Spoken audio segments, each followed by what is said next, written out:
the most prestigious event in motorsports. It is a Triple Crown event, and today it marks a season finale where we get set to crown a champion. Welcome, ladies and gentlemen, to the IndyCar Ministry Indy 500 and the fourth running of the IndyCar 500 here in the Classic IndyCar Series in their 2021 season from RaceSpotTV. Hello and welcome, one and all. My name is Lola Red Bull. I've got Andrew Kinsella beside me in the commentary booth. Stefan Schlacka will be joining us later on today, with Hugo Louise down behind the cameras for tonight's presentation. So we get set to duke it out for 500 more miles, 200 more laps.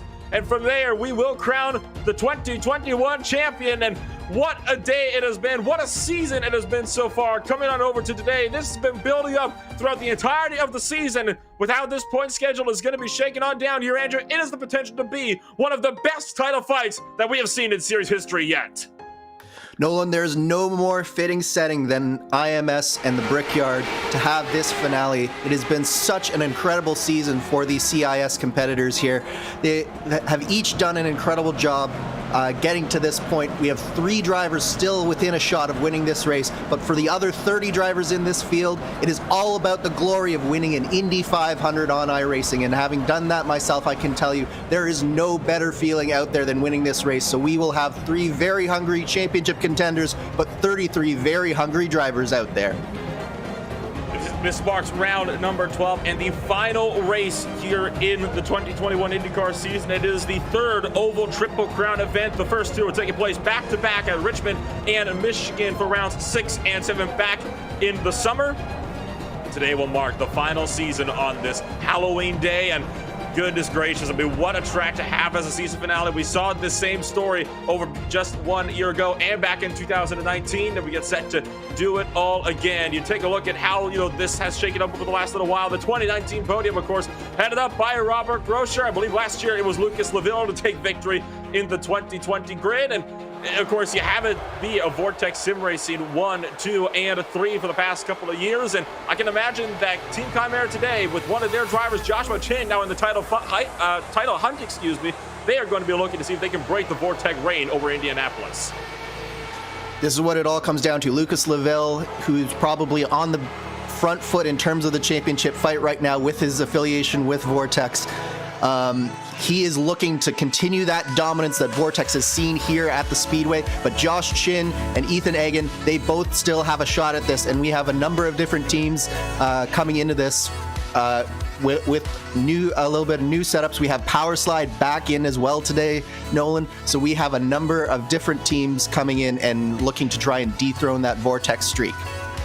Ethan Egan enters this race in the points lead by just 3 points over Lucas Laville. But when you factor in the drop weeks, not to mention the qualifying bonus that comes from qualifying for the Indy 500 back on pole day and bump day, Ethan Egan will find himself in a pretty bad situation tonight. He essentially is in a must-win scenario, and even then, he has got to hope that Joshua Chin and Lucas Laville both cannot finish on the podium. The worst-case scenario for him would be if he were to finish even just up in second place, but even then he would need for both Laville and Chin to finish outside essentially of the top 10. So it's going to be a big ask for Ethan Egan to take a race win today, especially with his bad performance in qualifying these last couple of weeks. For Lucas Laville, it is looking a lot stronger at the moment. Like you said, he is the one that is going all in. He can get up to 394 points total at the end of today if he wins this race and leads the most laps. But Chin, if he can win and lead the most laps, it will be 390 for him. So between those 2 drivers, it may as well be winner takes all.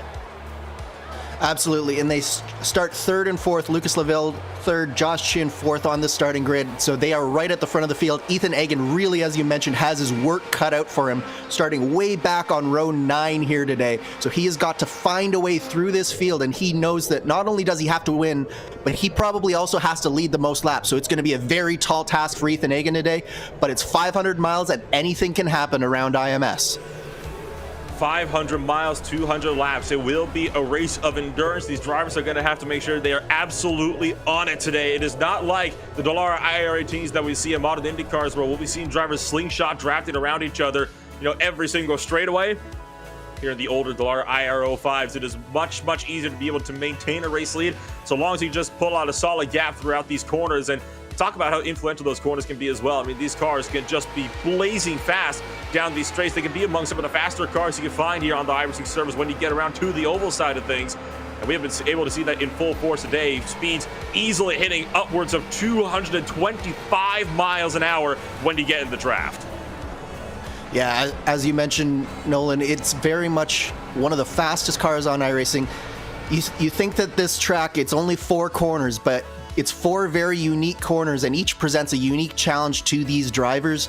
And this car, as well, as you mentioned, really produces a challenge. It doesn't have the underside aero that that the new IR18 and the DW12 had, so it does present a much bigger challenge in terms of getting around these corners cleanly, especially in dirty air, and we're going to see those effects as this race progresses. And of course, one of the most notable things that the Classic IndyCar Series does is they actually do mimic the 3 wide race starts that we are so used to seeing, here in the real world on an annual basis. So why don't we take a look now on what will be the starting grid for this here 3 wide start, where the first 2 laps will be, of course, setting that front row. So on technical row number 1, it is, of course, going to be Henry Bennett, Jen Hoffman, and Lucas Laville to be lining it up on row number 1 for the 3 wide start. Joshua Chin, Andrew Aiken, and Robert Groscher will be 4th, 5th, and 6th. On row 3, you've got Jamie Wilson, Marshall Stanley, and Randy Schumich. Dennis Carisse, Nate Michael, and Franz Josef Stum will be lining it up in, of course, 8th, 9th, and 10th. And then you got you got Vesa, Olilia, Jack Turner, and JC Hay to round out the top half of the field here, Andrew. Next, we have Lewis Woodall, Josh Baird, and Cody Luke in row 7. Row 8, made up of Art McEwen, Mike Grandy, and Adam Blocker, who qualified on the second day in the second power slide entry. Tristan Hauser in the Vortex Sim entry, also a second day qualifier on the inside of row 9, with Ethan Egan, your championship leader, coming in, and then Gavin Hibbs outside. Hannes Pikkinen, Sebastian Kinder, and Bart Forstein is outside of row 10. Now, Bart has had some wheel issues, and he may not be able to make this grid. And then finally, we have Caleb Weekly, Andrew Wood, and Julian Altena all the way at the back of this field in row 11.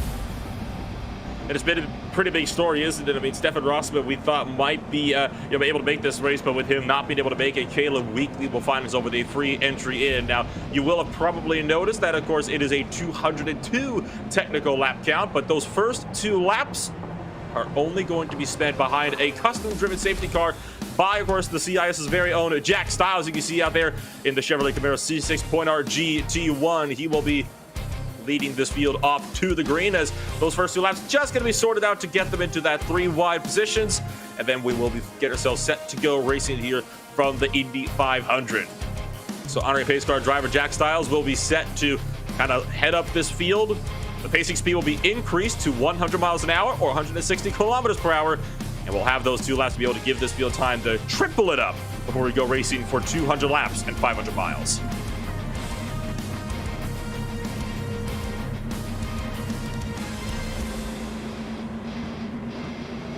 So Andrew, as we exit off of turn number 4 and we get set to start to triple it on up here before we go actually full bore racing from Indianapolis, a 3 wide start is obviously a very different dynamic to a 2 wide start that we traditionally see, especially since they're going to be having a mandatory 5 car lengths between the next row up in front of them. Do you think that could potentially impact how at least the first few laps of this race could play out? I think it'll definitely impact the first few laps. I had the privilege of being in a 3 wide start here. It's not something that they do in the regular official 500, but as part of the Open Wheels 500, I've been a part of a 3 wide start, and there's nothing quite like it. The track just seems so much narrower when you go into turn 1 with the 3 wide start, and it gives the start this air of it's almost a gravitas. You really understand what's going on and what's ahead of you, and it really puts you in that Indy 500 mindset. So this iconic look and this iconic start to this race, I think it will be weighing on the minds of all the drivers here today as they take these laps around 3 wide. There's nothing quite like it in racing, Nolan. It is a truly amazing spectacle, and you can just see it here as the field starts to get themselves triple filed up in their own respective rows deeper in the field. And it's amazing to watch. I mean, you almost get chills down your spine when you see it, because so rarely do we see Indy cars going 3 wide, let alone starting 3 wide. Of course, this is, I believe, the only event in the motorsport world that races, on traditional asphalt where we'll be seeing cars making rolling starts in 3 wide, patterns. It is absolutely incredible. And as Stefan Schlacker gets set to join us up now in the broadcast booth, I mean, Stefan, how do you react to all of this? I mean, like we said, it's just amazing to observe. Yeah, it is just incredibly amazing. It's incredible to watch. It's even more amazing to drive in 3 wide formation. First you have this one parade lap basically going 3 wide, and then it's finally on. Obviously it also does spell a little bit more trouble going into the green flag situation, because all of a sudden you might find yourself 3 wide going into turn 1. And obviously that is a less than ideal situation, so to speak, Andrew, when you think about how you have to keep that car pinned to the bottom side of these IRO 5s, and that could create some problems with guys that start way on the outside line. They look to Lucas Laville, points contender. You'll be looking to get down to the bottom as quick as you can. Absolutely, and the other dynamic is that in trying to avoid those 3 wide situations, you can find that some drivers will try to go around the outside. Some people will let off, so it does create a fair bit of chaos into turn 1. So it's not just the 3 wide, it's how to avoid getting into 3 wide and doing that cleanly, Nolan. It's going to be so very important in these next few moments. So as we get set to come around through turns 3 and 4, Stefan, real quick before we get this underway, your final thoughts as we get set to go racing from Indianapolis. Well, all my thoughts are completely set to that championship fight. I've calculated it out, and it is most definitely going down all the way to the wire. The pace car driven by Jack Stiles is down to pit road. So we say, let's go racing for one more time. The IndyCar Ministry Indy 500 is underway. Bennett gets away well, and it's already the front row being single file now down to the turn number 1. And the field gets set to single file up behind, double file. Team are in the field still as they throw themselves through 1 and 2.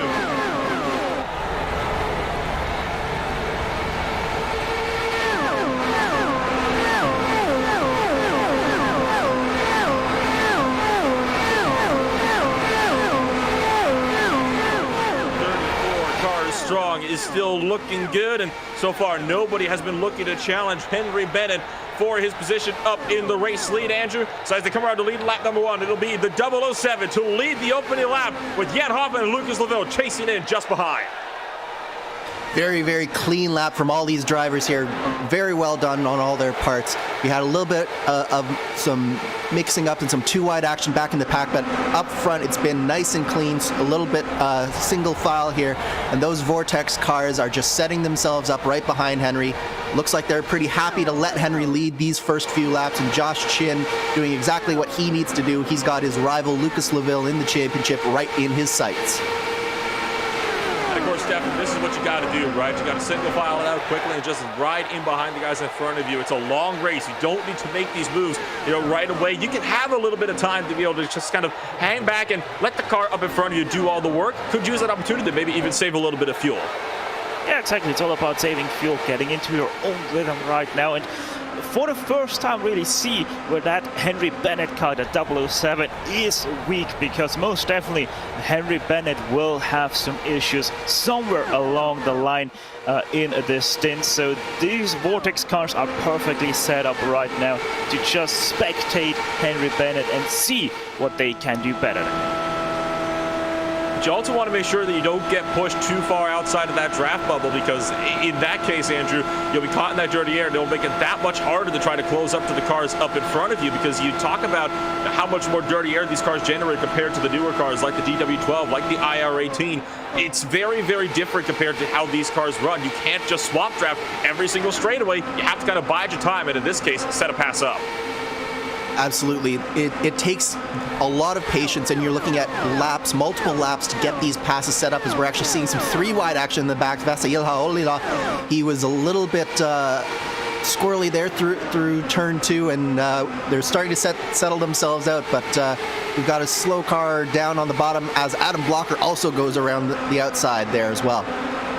The 96 car not looking very happy in the middle of the corner, so Adam Blocker picks up 2, trying to make it another one up on Josh Baird just up in front of him. This is all the battle for what is currently 16th place on the racetrack, and you see just up the road, how about Andrew Adair Saunders trying to pull the outside line from Nate Michael in the battle for 13th and 14th. Michael going to clear for the 13th position, but it is some ways up, stepping up to Dennis Garis just up the road in 12th position. Yeah, Andrew Adair Saunders is doing his best of keeping a quiet race. Always loves to have that quiet races and all of a sudden find himself somewhere close towards the top 5 positions. And the 47 of the Iconic Motorsports team is just on track once again to do that. Looking down the inside line, Garis going to make that move up on Shoemake. That was for P10, so Garis puts himself up into the top 10 for the first time today. Shoemake might lose 2 here, and he will. Willie Schwarbauer, who we saw very strong early in the season, going to look down the inside line. Here comes Andrew Adair Saunders as Shoemake drops 4 spots in just that one corner. Nate Michael now going to go to try and make a move on the number 65 car down to the turn number 3, and Andrew, I think Schwarbauer's getting a bit scared. Why? Got it back off when hitting the wall. That's some hair-raising moments early in the race for Willie Schwarbauer there, just going that little bit too high, and it's so easy when you get high in these corners. They've got a very sharp sort of exit to them, and the wall comes up so quickly, so that's probably a little bit more uncomfortable than he perhaps wanted to be at this point in time, Nolan. And of course, you have to keep in mind that there is that one racing groove that these guys want to stake down. You cannot go outside of the black stuff up into the gray, and that is a lesson that it has been said before. Every IndyCar driver that has ever raced at Indianapolis will at some point learn the hard way, and even in iRacing, that statement still rings true as you watch Adam Blocker make up another pass on Franz Josef Stefan. Oh, that gets close with Josh Baird as well through 3 and 4, but Baird just backs out to avoid making that dreaded wheel-to-wheel contact. Yeah, I don't know about you guys, but I'm butt clenched very hard right now here just because of how these guys are racing. I know how loose these cars can be out of turn 2 and 4, and I just can't watch right now with how aggressive they continue to be, as now also Andrew Adair Saunders too wide for 11th.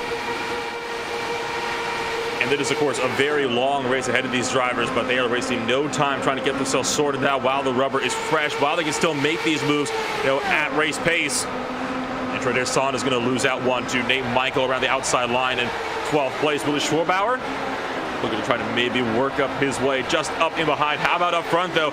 Another swap, this time for 9th place. Garis makes his way up into 9th place. Logan Simmons backed out early from turn 1, Andrew, and thought about maybe going back at him into 1 and 2.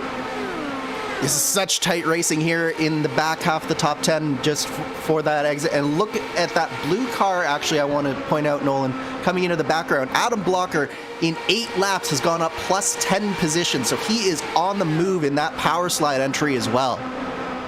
Goes to show that sometimes you have a car that's set up better to run in traffic, but you just have no pace when you get on your own. So the draft can still be all important in a race like this. And we'll see if Adam Block will be eager enough to make up some more passes. That he will. Looks to the inside of Willie Schwarbauer. I wouldn't be surprised that 65 car kind of let him have that spot down to the turn 1. It looks like that might just be the case, though. Adam Blocker still not quite clear down that chute into turn number 2. Andrew Adair Saunders is going to be able to be a little bit further safe in that 12th position for the time being, Steph. Yeah, good stuff. As said, Andrew loves to keep his race quiet. He did do a few moves, but it's still a very quiet race for him. It's a little bit also incredible how much the top 8 have separated already from 9th and back, as that gap continues to grow, now up to 5.5 seconds as the yellow flag is out. Caution flies. It's a big wreck for Gavin Hibbs, and how about Art McEwen up on top of the safety barrier and in the fence. So a huge wreck on just the 10th lap of this race to start us off. And that is already 2 drivers that are going to be effectively out of this thing. And I can tell you right now, just from initial looks at this one, Andrew, a lot of drivers, they're going to have some sites that they're going to be wanting to forget in a hurry. Yeah, it was a big crash with the car ending up in the catch fence. Of course, this car is on the older damage model. It looks like, oh wow, that was a huge impact from Art McEwen there. I'm not sure who the driver was who was spinning down. It looked like they got loose coming through turn 4, spun onto the warm-up lane there, spun back across and in front of Art McEwen. Art had nowhere to go there, and then a few other cars. It was Gavin Hibbs. You can see he just gets loose. He was slow. Art McEwen nowhere to go, and then a few more cars get involved trying to avoid this. So we have had 3 or 4 cars take some very heavy damage here. Tristan Hauser, you saw, took a tanking hit into the inside barrier just on the top end of the screen, but another driver that went for a wild ride, Sebastian Kinder, he actually went almost underneath Gavin Hibbs, who was bouncing back down the racetrack, and it was just unfortunate for him. I know Julia Tenna and Cody Luke also got into this one, right aboard Hauser, who just barely got out of that one, but he hits the outside wall, and that's a tanking hit to the inside for the number 56 car. I think the driver, though, that honestly took the wildest of those rides was actually that 97 car, Sebastian Kinder. Probably flipped almost 24 times out of turn 4 down towards the pit continuing. Yeah, that was a huge impact from a number of different drivers, and I think that this is going to, for a lot of those drivers who are maybe sitting at the back trying to stay out of a crash, such as Tristan Hauser, it looks like that this plan has backfired, and they're going to have a very long day if they're even able to continue at all at this point. What makes this, by the way, even more heartbreaking for Tristan Hauser, not only did he basically make the mistake all on himself and crashed himself out by running too wide, but also he was fighting so hard on bump day to get the highest possible position in the places that were still left. Oh my goodness, that on board from Weekly. Tristan Hauser, so much effort has gone in for him into the Indy 500 qualifying, and it all ended in a matter of a moment. It's heartbreaking for a lot of those drivers. You put in so much work just to get in this race, and then you get taken out in the first 10 laps. It just goes to show, though, that racing can always be an unpredictable sport, and these incidents can happen. I mean, you race really hard in the early stages. You try to get yourself up as many positions as you can, and it more often than not doesn't play out for at least a couple of drivers. And you had also seen it, right there as well, Andrew. I mean, Gavin Hibbs had just gotten a little bit loose, being side by side with JC Hay, and it was that little bit of a loose moment that kicks everything off. It wasn't, 2 drivers racing too aggressively. It's just the nature of the cars getting the better of some of the drivers out there. Absolutely. These cars are often so unstable around these corners. You're right on the edge of grip. Too much front grip, and the car becomes very loose very quickly, and too much rear grip, and the car pushes. So these setups are really, really on the edge to try and find those last few tenths. And I think it was just the case of Gavin Hibbs, maybe a little bit inexperienced here in this car, in this race, gets a little bit loose when he's under someone else, and then huge incident to follow. So under caution for the first time today, Stefan, and I mean, it's pretty notable that not a lot of drivers opted to come on down and take any kind of tires or fuel, and I can't say I'm surprised at this, right? I mean, you're only 10 laps into this race. You may as well just stay on out and, run a little bit longer, right? Yeah, no, also the thing is with these tires, I mean, technically you don't really need to take tires, but because we're on such old tires where basically they're made out of stone, they can survive this full race without any real issues, but the pace does get a tiny bit slower, and thus these guys are just more comfortable with new tires. And by the way, one more thing I want to say about this incident, it could have all been avoided by one simple thing, which I'm very sure Gavin Hibbs is not aware. Now, if you have a slow spin like Hibbs had right there, this right rear gets completely overheated, and we're talking here about monstrous amount of heat that all of a sudden gets generated just because it spins up so much with that half spin. And so what you basically then want to do, instead of going back onto the track and then lose it on the banking like Hibbs did, go down onto that short chute, slow the car down, let that right rear cool off again, because otherwise you're going to do exactly what Gavin Hibbs did. You have these little split-second decisions, right? And you have to always make sure that you make the most out of those split seconds. You have probably just thousandths of a second to decide in that moment what you're going to do. And as soon as you make that move, you have to commit, because of these cars, if you try to juke back down, when you're going such a slow speed, and like you mentioned, Steph, with overheated tires, it's going to cause a mistake. And unfortunately, it was the wrong choice that Gavin Hibbs did to make that move like he did. And unfortunately, that's what causes that major incident, as As you look from Andrew Aiken, we are, of course, 1 to green. Single file restarts, as always, here, Andrew, in the IndyCar fashion. So this should be an entertaining restart to put us back under green flag conditions for what will be now the second time today, and arguably a closer restart than the 3-wide start we saw earlier on. Yeah, I think you'll see the field is going to be a little bit more packed up this restart, and it's just going to be, everyone is going to be trying to make moves right now, get by people, and because this is a really big opportunity for a whole bunch of cars, especially those who are a little bit further down in the field, maybe who were starting to lose that lead draft.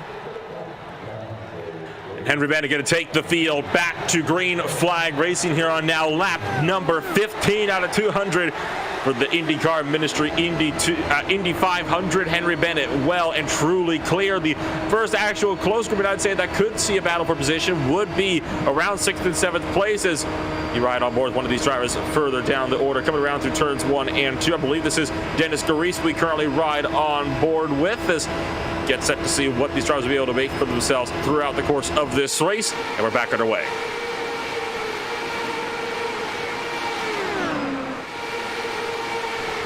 We've got some swapping and some side-by-side action further back in the field here.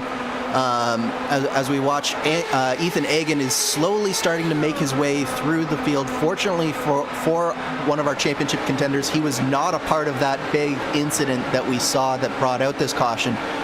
But he is still back in 25th position, so he's still got a long way to go here if he wants to drive himself up into this championship fight.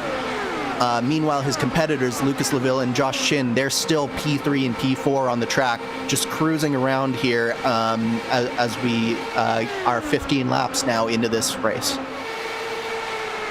And you talk about the championship situation, Stefan, and of course 25th place is not nearly good enough for Ethan Agan. He has got to be a lot further up the track if he wants to have that work as Wilson completes a pass up on Andrew Aiken, got the over-under on him down that front straightaway, but Ethan Agan has got to start putting the work if he wants to work his way back up into a title fight here.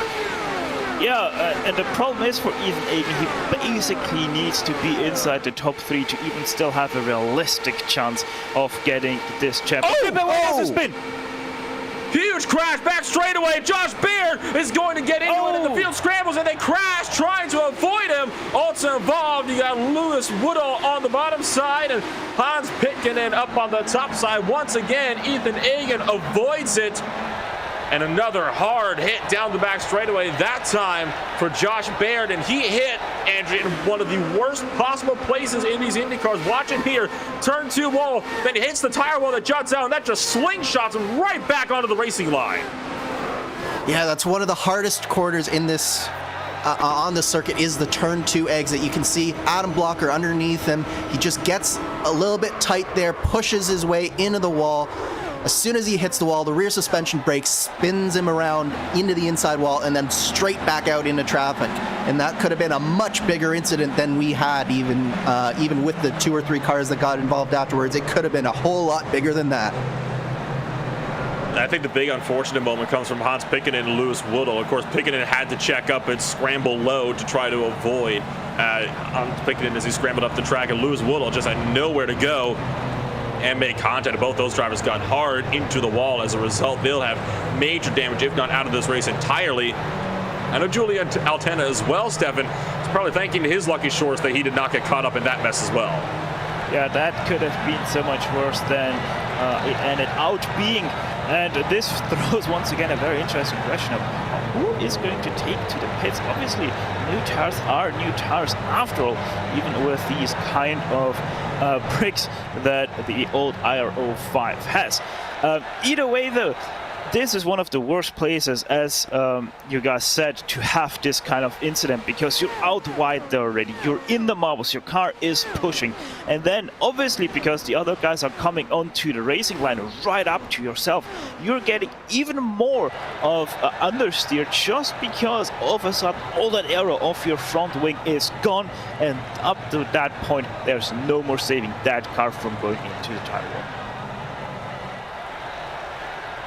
Yeah, just seen on that latest look as well, the hit that I think it was Andrew Woodall that took into the inside wall, while Hans Pitkinen had to end up taking that tow back to pit road. And I'm feeling Pitkinen is going to be effectively out of this race. He's still got a lot of drivers here that are still stuck now with damage. And we are only about 19 laps into this race or so, and there is only 25 cars now out of the 34 that started this race on the lead lap. So cars are dropping like flies here at the moment, Andrew, and sooner or later you wonder, when is one of these incidents going to get collected up with the leaders?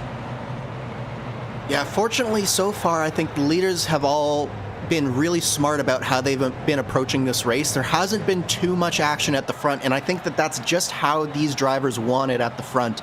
I think right now that they're very content to let Henry Bennett lead and to sort of save fuel and have that ability to just control the race and not get into too much too early, because it's so important to remember that this race is 500 miles, 200 laps, and you really have to be patient here. And some of these moves and some of these incidents are just a result of people not quite realizing where they are in the race and what can happen, and when to push and when not to push, I think. There is one driver also available to give us a conversation. It was the driver that brought out the latest caution as well. So we'll see if we can't dial up Josh Baird. And Josh, I have to say, apologies, but it was not the way you wanted for this race to start out for you. Not the way you wanted this race to end, I'd imagine, either. A tough break for you in the number 23 camp.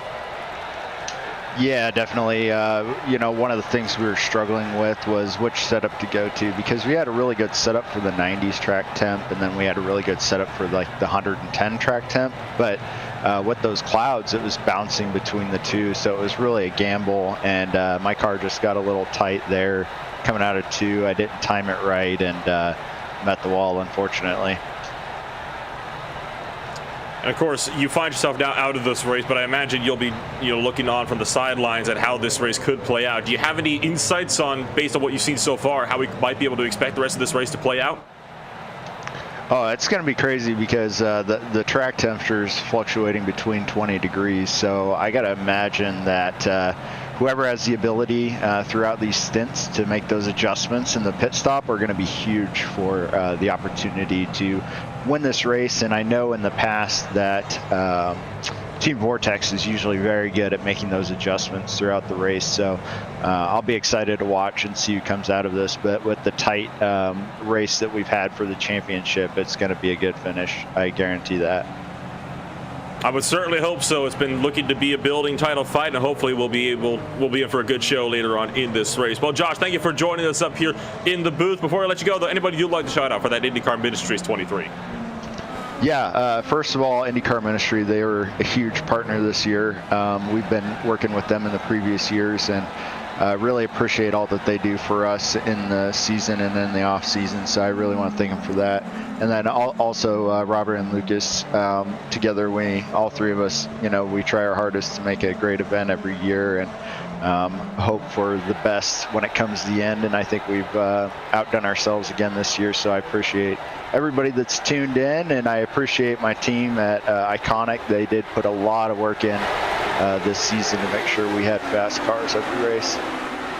Thank you, Josh, for taking the time to join us up here in the broadcast booth. Sorry for the tough break, and best of luck next season. All right, thanks, Nolan. Thanks, RaceSpot.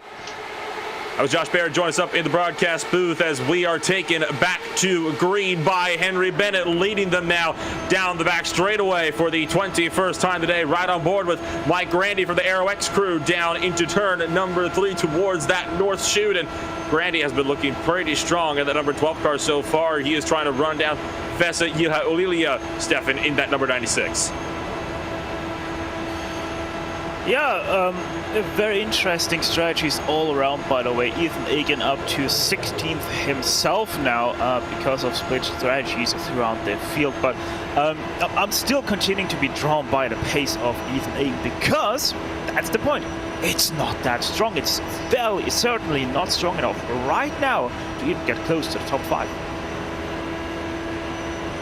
Ethan Egan, we talked about him, has got some work to do ahead of him that he's going to have to hope will kind of play out a little bit better for himself. Currently running 16th place, trying to close on up to the 15th place battle of Adam Blocker and Caleb Weekly, just up the road. You can see the pass for 14th going to be underway. Blocker looking low. trying to pick up what little draft there is from Randy Shoemake's number 3 car just up the road, and looks like Blocker will just be able to get out of that one as Caleb Winkley up and out of the groove and loses a boatload of time, Andrew, through turn 1. That was some very close racing there. Adam Blocker is on new tires here, and I think it is giving him an advantage. I've been very impressed with just how close Adam's been running to the back of some of these cars through the corner. He's got a car that's really, really handling well in traffic, and he's been able to carve his way up through this field a number of times. He started back, and I believe it was 18th, and he's already all the way up to 14th, working on 13th right now.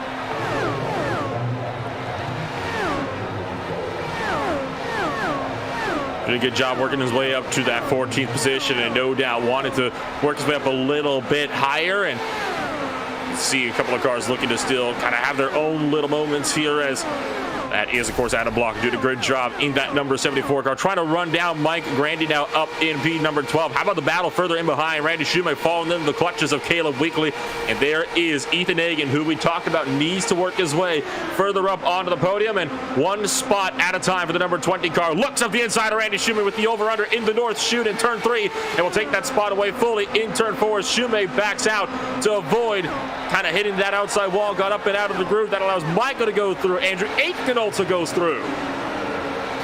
Yeah, Randy Shoemake last lap already through turn 1, massive mistake which made these guys catch him, and he just continues to drop like a stone right now. Very, very interesting from Randy Shoemake, because all of a sudden that 3 nowhere pace-wise. I wonder if he made a mistake and that backfired. Yeah, I think that really shows. I think that really shows, Stefan, just how much a single mistake can cost you in these cars. I think what happened was once Shoemake got out of the throttle, he just started getting freight trained, and he couldn't get back down and have a decent corner for about 4 corners, and he lost 4 or 5 positions really, really quickly there. So one small mistake from a veteran like Shoemake, that's all it takes to lose that many positions. So it really shows just how close many of these drivers are at this point in the race. And we talk about how crucial it is to stay in that groove, right? And that perfectly demonstrates. I mean, Shoemake was up and out of the groove for a couple of corners there, and that's what caused it as well to lose all those spots. That's what made him get out of the throttle in the first place. That bottom line is definitely where you want to be. It is oh so important. You can see the swap being made as Blocker going to move up yet another position, poking his way into the top 10. The number 74 car has been on a charge. Started 25th, and he's into the top 10 for the first time today, but he still has the ability to go more. Running down Franz Josef Stum in that 34 car, Stefan. Yeah, doing very great stuff. Adam Blocker, most definitely, at least right now, on the perfect strategy, carving his way through the field. And yeah, Ethan Hagen also starting to get faster and faster now that his car is up to temperature again. But Randy Shoemake, he's continuing to drop, and yeah, I mean, he made those mistakes and he did get freight trained, but his car continues to be massively outpaced by everybody around him. Now even dropped back to 22nd position. So I wonder if there is a bad setup change that he did during his pit stop. Whatever adjustments he made, he'll likely revert them back if that was the case, that those adjustments are the ones that are hurting him, as you see Blocker poke his way into 9th place now. I think the next driver is going to be able to really go for it here, Andrew, is going to be Willie Schwarbauer, and from there, he might need either contra or pit stop window to reel him up to 7th and 6th. There's still a fierce battle going further behind, though, for 15th and 14th place on the track. Andrew Aitken and Nate Michael trying to go at it. Yeah, we've seen the iconic motorsports cars and the Aero X cars have really been going at it in a number of different cases. And Ethan Hagen is in that battle as well, Nolan. So this has got to be some dicey times for Ethan Hagen. He knows that he has to go as quickly as possible and get as far up the field. But at the same time, dicing with these guys back in the field, it is a little bit nerve-wracking to go through some of these passes. So it's really fascinating to watch just how aggressive Ethan Hagen will be as he tries to reel himself back up towards the lead pack a little bit. Saw Altena look for the move on the inside of Andrew Adair Saunders, but opted to back out of that one into 3 and 4, and that kind of caused the 71 car to stall out, lose a bit of a run there out of turn number 4 as well. He'll have to try to work that one out. And Stefan, as I understand it, you have got a car that might have just tagged that outside wall over in 3. Yeah, the 12th, in 12th position. Mike Durante a little bit too deep into turn 3, pushes wide on the marbles and isn't able to avoid the wall anymore. It's only a short scrap, but with how sensitive these suspensions are on the RO5, there might be a little bit of damage that he now has to carry around.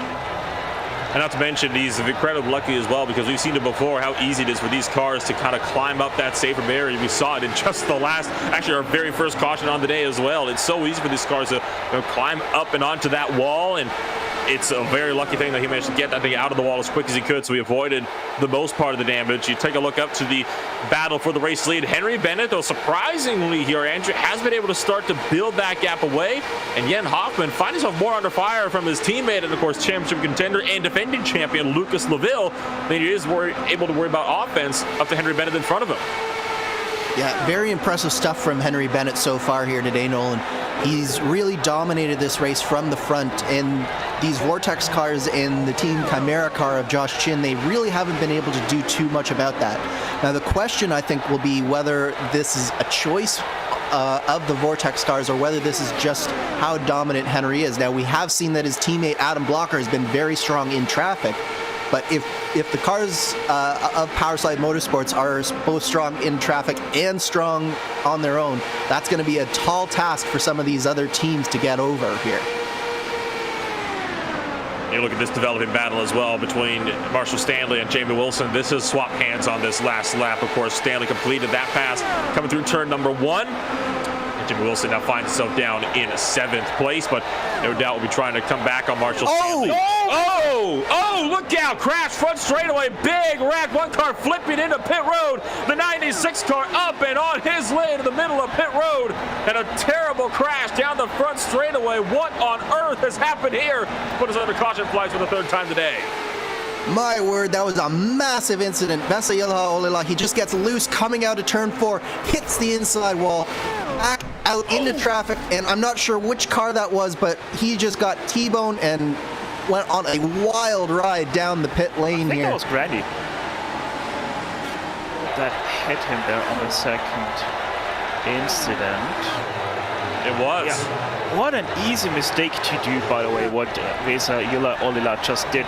It's so easy to make an overreaction to your car in the weight checker department, and I think that's exactly what Vesa did there. That's why he lost the rear out of turn 4. And yeah, I've been in exactly that mood as well with Vesa in that number 96, because 2017 high winds did plague us at the Indy 500, and I made the same mistake, hit the turn 4 wall just like he did, and my race was just as done as his. In terms of car numbers, that is the lowest number of cars he's had in the crash all day, but I still think, Andrew, that has got to be the most spectacular. I mean, he did a 360 barrel roll, landed on all 4s almost perfectly, and then got sent flying down into pit road. And I think it's most notable as well that Mike Randy, he's got to have something looking down on him at the moment, because he managed to escape that, and I kid you not, with little to no damage, despite that huge hit. Randy has got to be thanking his lucky stars at the moment. Yeah, that was a huge stroke of luck for Mike Grandy, and he's been running a really strong race here today, I might add as well, up in P11 currently. So if he has managed to have little to no damage from that, that is huge for him. But I think what'll be interesting here, Nolan, is we've had a number of different pit strategies. It'll be interesting to see. I think all the leaders are coming down pit lane this time by, but will someone in the back who is pitted on maybe one of the earlier cautions, will they risk staying out and maybe try to shake things up at the front of this field? Doesn't look like that will be the case. It is going to be every single driver coming on down to pit road. Henry Bennett led them down. Will he also be able to lead them off? Joshua Chin looking to potentially gap Lucas Laville here in this pit stop and move his way up a couple of positions. Everybody comes up and onto the Jackson. No surprises there. Joshua Chin, the first one away, trying to beat out Laville. Does get to beat Laville. He beats both Vortex drivers out of pit road in the 3-wide battle. But look at this, Adam Blocker has leapfrogged about 4 cars. I think because he had taken those stops before, he didn't have as big a fuel fill there, and he was able to leapfrog himself up, and now our leader, Henry Bennett, is going to have a teammate up there to help him. Certainly some great news there for both Henry Bennett and Joshua Chin. And Stefan, this could be big for the championship as well, because with that swap for position, I believe that does mean that Joshua Chin now has that points battle swung in his favor. He would be the one on top of this race with a finish on this lap. Let's have a quick look at the championship deciders. Right now we have Chin in second place, and that means right now, at least, without the most lead lap points added to him, he would go home with 378 points, and that means Laville is just not allowed to win. So still is very possible for Laville to come home right now, but as it stands right now, as you said perfectly, Chin would take home the championship. By just a single point, it's worth noting as well, it is that close at the moment. And with it being that close, I mean, you look at the lap count, I mean, still 166 laps to go, but I mean, Laville has been comfortably in front of Joshua Chin this entire race so far, Andrew. Do you think he's going to be aggressive in trying to get back past, or do you think he might, you know, kind of want to sit back and take it a little bit easier and set himself up for something later on?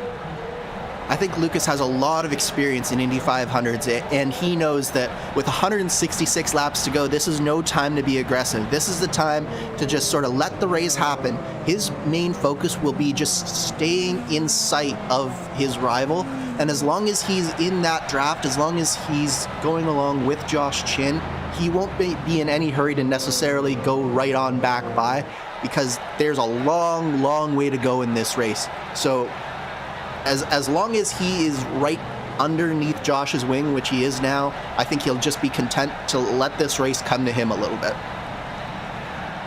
Look at the spots gained for some of these drivers up in this field here, Stefan. Adam Blocker up 20 positions. Caleb Weekley up 23. There are some seriously big movers today, which kind of makes me wonder what happened in qualifying to put them that far down the grid in the first place, right? I mean, it goes to show some drivers really are just more comfortable running in traffic than they are by themselves.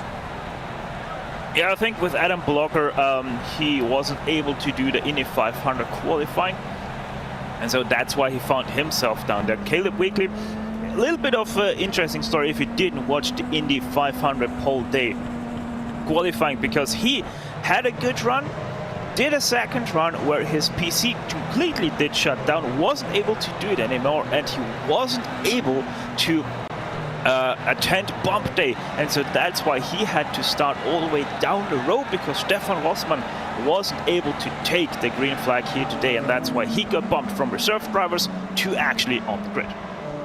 Talk about lucky now, right? Literally started from cold dead last on the grid because he wasn't able to make bump day, and now finds himself just on the cusp of the top 10. Dream situation for Weekley. He can potentially come away with a solid top 10 finish here tonight. Green flag back in the air. Henry Bennett going to take us back underway here from Indianapolis, and Joshua Chin already on the throttle pedal, looking to see if he can maybe take away the race lead. Remember, get those laps led. That is an extra 2 points, and those are points that Joshua Chin desperately needs at the moment. And here we see the move coming from Josh Chin. As we go down the backstretch, he's got the inside position on Henry Bennett. This is the first time that we've really seen Henry Bennett challenged at all today. And Josh Chin does make the move work through turn 3. So first official lead change on the day. Joshua Chin goes up and into the race lead. And Henry Bennett falls down to second. Laville runs third. Does he look around and try to pick up a spot from Bennett? It's going to be no. He obviously take this one in line, stepping down to the turn 1. Henry Bennett starts to reel that gap down into the Chimera 93. Joshua Chin might be the king of chins, but Lucas Laville is the king of fuel saving. So it's not surprising that the number 1 decided to stay in slot in behind Henry Bennett, because he does not have any pressure from behind with Jan Hoffmann. His teammates still sitting snugged up in behind that rear wing of his Vortex machine. So expect Lucas Laville to not make any moves unless Henry Bennett is starting to somewhat lose the back end of Joshua Chin. Look further in the background. Here comes Adam Blocker trying to work his way further up the grid. Puts Jan Hoppen down a spot to break up the Vortex Sim Racing 3-4. That puts Blocker up to 4th place. Hoppen bumped down to 5th, and he's trying to desperately close in that gap before he can lose the draft of this top grouping. Already, Joshua Chin starting to pull a bit of a gap over the rest of this field as Lucas Laville looks set to try to maybe make a pass up on Henry Bennett. I have a feeling, though, with how Adam Block's been moving so far, Andrew, if Laville doesn't make the move on Bennett soon, Block's going to make the move on him. Absolutely. Blocker, as I said before, he's following closer than anyone that I've seen in this field today. He is able to follow through the corners right on the back of the car in front of him. So he's got his car working really, really well in traffic. And it's really impressive to see just how close he's keeping things here.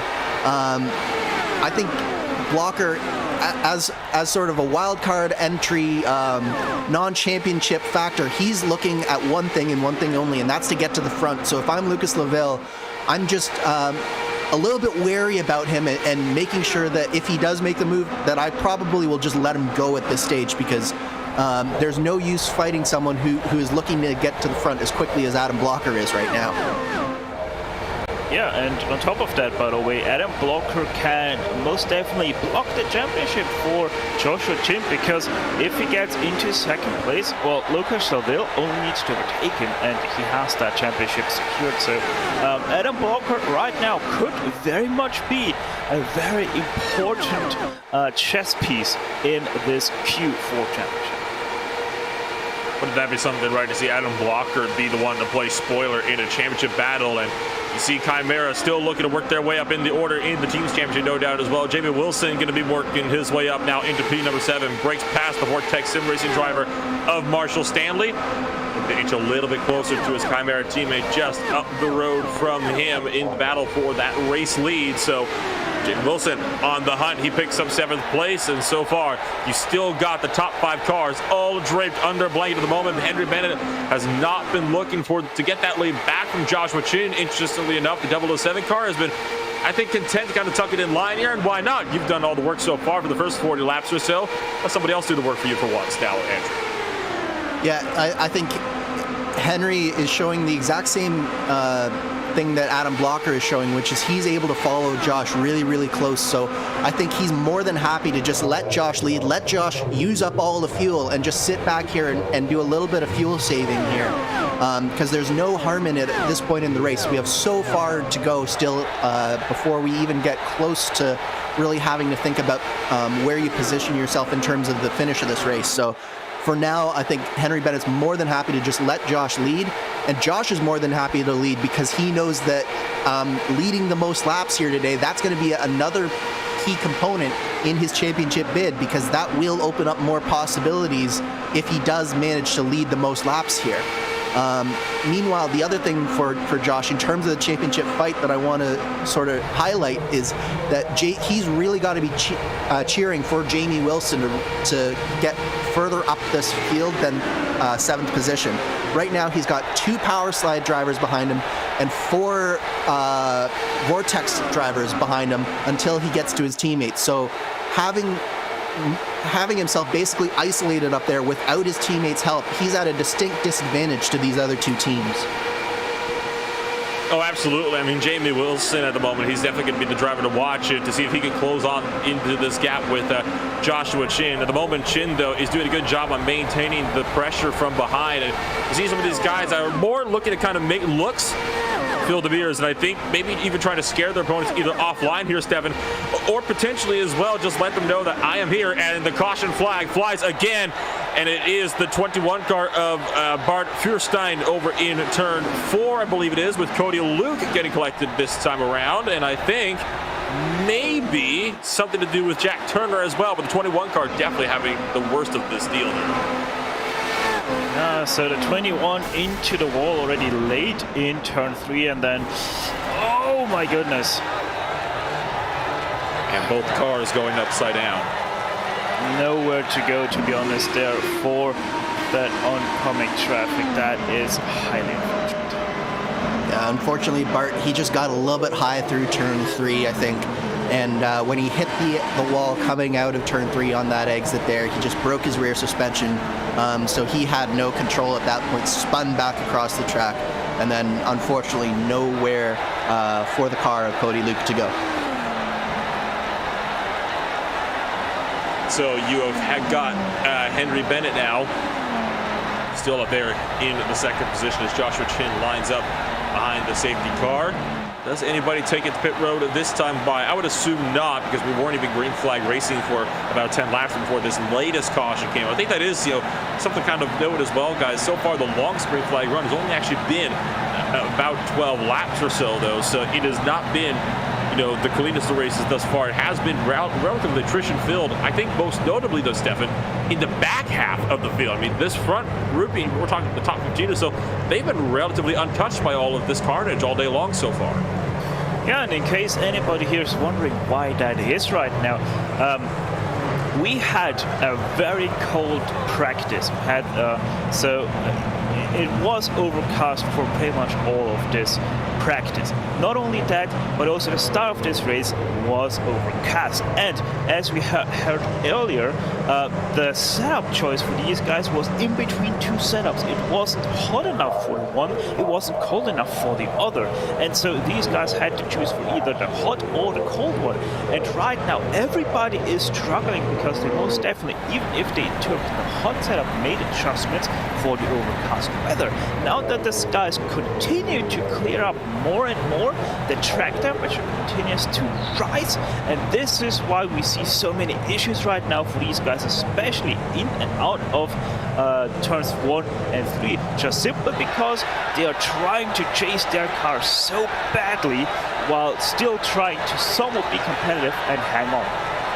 And you talk about the weather playing a huge factor in this, right? I mean, earlier on in this race, the race started when the track was around 100 degrees Fahrenheit, and it dropped off to about 95 or so. But now, as I'm actually saying this sentence, it just rises up again to 109, which is about the hottest it has been all day long so far. Making, of course, a lot more of a slippery track, and that means that you have more guys making these little mistakes as the grip starts to fall away here. So the track temperature definitely been a huge factor. Once again, as I'm saying that, just hits 110, a new highest that it has been, all day long here, Andrew. So that track temperature fluctuating, that definitely might have something to do with why we're seeing a bit of a higher caution count than we might be used to seeing at normal Indy 500s. Absolutely, Nolan. And these conditions are going to favor drivers who's put on a little bit more downforce. So when we're trying to figure out who that might be, we're looking at how cars have so far performed in traffic. So I'm looking at the Powerslide Motorsports pair right now. They've been by far the people who have been able to stay the closest to the rear through the corners. So I think that they might just have picked a really good downforce package for this set of conditions, which could play a factor later in this race if the track temperature doesn't fall too much. Absolutely, but I mean, as long as this sun is out, here at the moment, the track temperature is not going to fall. It is only going to continue to rise, and that'll obviously mean much more difficult track conditions for these drivers to work with. Looks like nobody really opted to come down pit road this time by Stefan, although I do see Mike Grandy making a bit of a trip down to the lane all by his lonesome, deeper in the field. And I think everybody at the moment is just kind of content with where they're running. I'm a bit surprised we haven't seen some other drivers like Randy Shoemake come on down and potentially make those changes. I mean, you mentioned it earlier. I mean, ever since Randy Shoemake came in for his one scheduled stop, he has been a little bit further off pace. He still runs in that 16th position at the moment. And I'm a bit surprised, honestly, that he hasn't come on down to potentially fix whatever it was that put his car so off-putting in the first place. Yeah, maybe his setup is actually coming back to him again, just because the sun is back out. So hopefully that is good news for Randy Shoemake. It remains to be seen, obviously, but it is sort of strange to see Randy Shoemake being this slow on an oval nonetheless. Speaking about being slow, technically still is a story for Ethan Egan here, because he, since the last start that we had, he still is only in 13th place, so he wasn't able to make any more inroads. And once again, as said earlier, for him, it's basically a win or die situation, because if he wins, he has a somewhat of a reasonable chance. If he doesn't even get in the top 3, it basically becomes unrealistic for him to even be able in a shout for this championship. As we're 1 to green, coming around through 3 and 4, we still have yet to hit that first quarter mark, and already just under 50 laps in. We are down from 34 drivers down to just a meager 21 actually running on the track with one driver 1 lap down. So there is going to be a rather interesting race here if that number continues to drop on off. Pace car back down to pit road, and Andrew, it will be Joshua Chin this time to lead us back for his first restart where he's up on pole. Nice clean restart from all of the top 10 basically here, Nolan. And just to reiterate what you were saying, one of the consequences of having so much attrition so early is that we could see a lot fewer cautions as this race progresses, as there are just fewer cars on the track to make these mistakes and to make these errors. So one of the things that's got to be weighing on the minds of all of the strategists here on all these teams is what are they expecting the race to look like going forward? And if there aren't going to be very many cautions and we're going to have a lot of green flag running, what does that do to your strategy and the decisions you have to make right now? For now, I think a lot of drivers are still kind of in a bit of a let's wait and see what happens type of phase. You know, run the tank dry, come on in, get fresh rubber, and you never know if a caution comes out pretty soon. Then decide on, based on how your car's feeling over that shortest green flag run, decide if you need to come in and get fresh tires. We talked about how Adam Block is trying to work his way up. Kind of sat it behind Laville for a little bit on that latest run. Now, though, he's looking to the inside line and puts Laville out of the podium positions, and that puts Adam Blocker now up to second place. He's now going to try to run down Henry Bennett and maybe take away a race lead.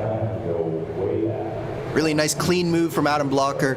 It's always so nerve-wracking running around drivers who are in a championship fight when you're not, and he made that move effortlessly, and he didn't put Lucas Laville out too much there, more importantly. So nice driving from Adam Blocker there, and it really looks like this top three of Chin, Bennett, and Blocker, they're even starting to stretch it out just a little bit here, and these three really look strong here today. How tight those top three drivers are. It is unbelievable how close they're able to run with each other, but it's worth noting, one wrong move and Joshua Chin's hopes of a victory and a championship could be dashed. We saw this last year as well, Stefan, when Joshua Chin was looking really, really strong in the Indy 500. He was looking to potentially take away a championship from Lucas Laville, but crashed before the halfway point, and that saw himself dropping out of the championship positions very, very quickly. But now he's leading this race and has the good opportunity to potentially take a title away from defending champion Lucas Laville as Blocker tries to make one up on Henry Bennett. Yeah, if Joshua Chin wins this race, doesn't matter if he also led the most laps or not, he wins this championship by default. So very high stakes for Joshua Chin right now, because knowing that if he drops behind Adam Blocker, the calculations once again start running red hot. But Blocker might be looking to dethrone Joshua Chin from the top of this race. He's worked his way past Henry Bennett, who has already lost a big portion of time, and Blocker all over the back end of the Team Chimera driver of Joshua Chin. Does Blocker look for the low side? Coming into turn number 3, closing with the draft. Doesn't look for the low side, though. Might try to have something for him here, though, Andrew, into turn 1. Yeah, I think that Josh is starting to have a little bit of handling issues. We've seen that he's been taking sort of, it looks like from the lines that he's taking, he's got a little bit of understeer, I think, especially in turns 2 and 4. And I think Blocker is really seeing that and is looking to possibly take advantage of that. Blocker is known, though, to strategize just a little bit into fuel save, so he could just be purposely sitting right behind Josh here and maximizing his fuel saving advantage. But it really does look like at any point in time, whenever he wants, he can pull out, as we see he's doing just that into turn 3. And Adam Blocker becomes the third different race leader on the night. Joshua Chin dropped out of the leading position and down to second place. But if he can continue to maintain this P2 in hopes that Laville no doubt doesn't work up any kind of positions from behind him, I believe he still would be able to take that position away from Lucas Laville and win the title. That would be an absolutely crucial factor for him. He needs to finish well here. He needs to finish ahead of Lucas Laville, and that is really it, isn't it, Stefan? I mean, as long as Joshua Chin is in front of Lucas Laville and Laville doesn't lead the most laps, he's got this championship in the bag. Yeah, at the very top of the field, that is true, but if we get to positions 4 and down, for Joshua Chin actually just being one position behind or in front of Lucas Leville doesn't secure him the championship right away, so he still has to be careful. And there we go, Joshua Chin now also getting overtaken by Henry Bennett. And by the way, the track temperature has once again risen by another degree Celsius, now up to 46. That is a 113 for the people over there that use the Imperial system down in America. So it is definitely a rising track temperature, and you wonder how this will impact this race. Already we've seen the field kind of split it apart a lot more quickly than we're used to seeing it so far. A lot of drivers, apart from really this top grouping, run their own little packs of maybe 1 or 2 drivers apiece, and that is about it. So Joshua Chin definitely going to be one driver to watch, as he is now under fire from Lucas Leville. Does Leville take the spot back?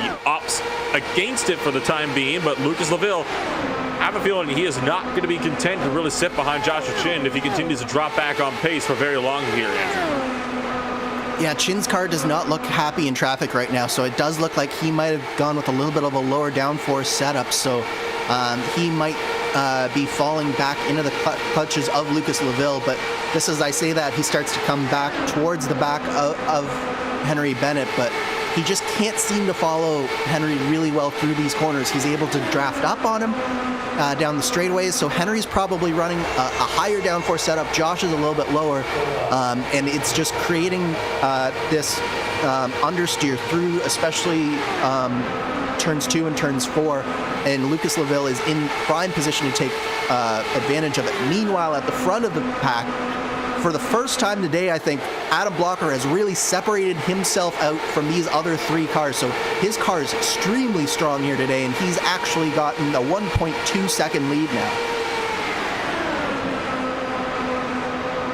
Blocker has pretty much broken away from the draft of Henry Bennett just in behind, so all Blocker's got to do is kind of hit his marks, and he will be able to just be smooth sailing up there in front. He's got to hope as well that obviously another caution doesn't come his way. As soon as you get that extra caution, that is when that gap is going to be completely eliminated. And then how about Lucas Leville looking for the inside line? There he goes down the inside of Joshua Chin in the turn number turn number 1 here, Stefan. And as you mentioned before, the points have already swung back into the favor of Leville, but now it's going to only go up even further. Yeah, this would be right now a 3-point swing here for Lucas Leville, meaning that instead of being 1 point behind, he is now 2 points ahead of Joshua Chin. So this is just how quickly it can go.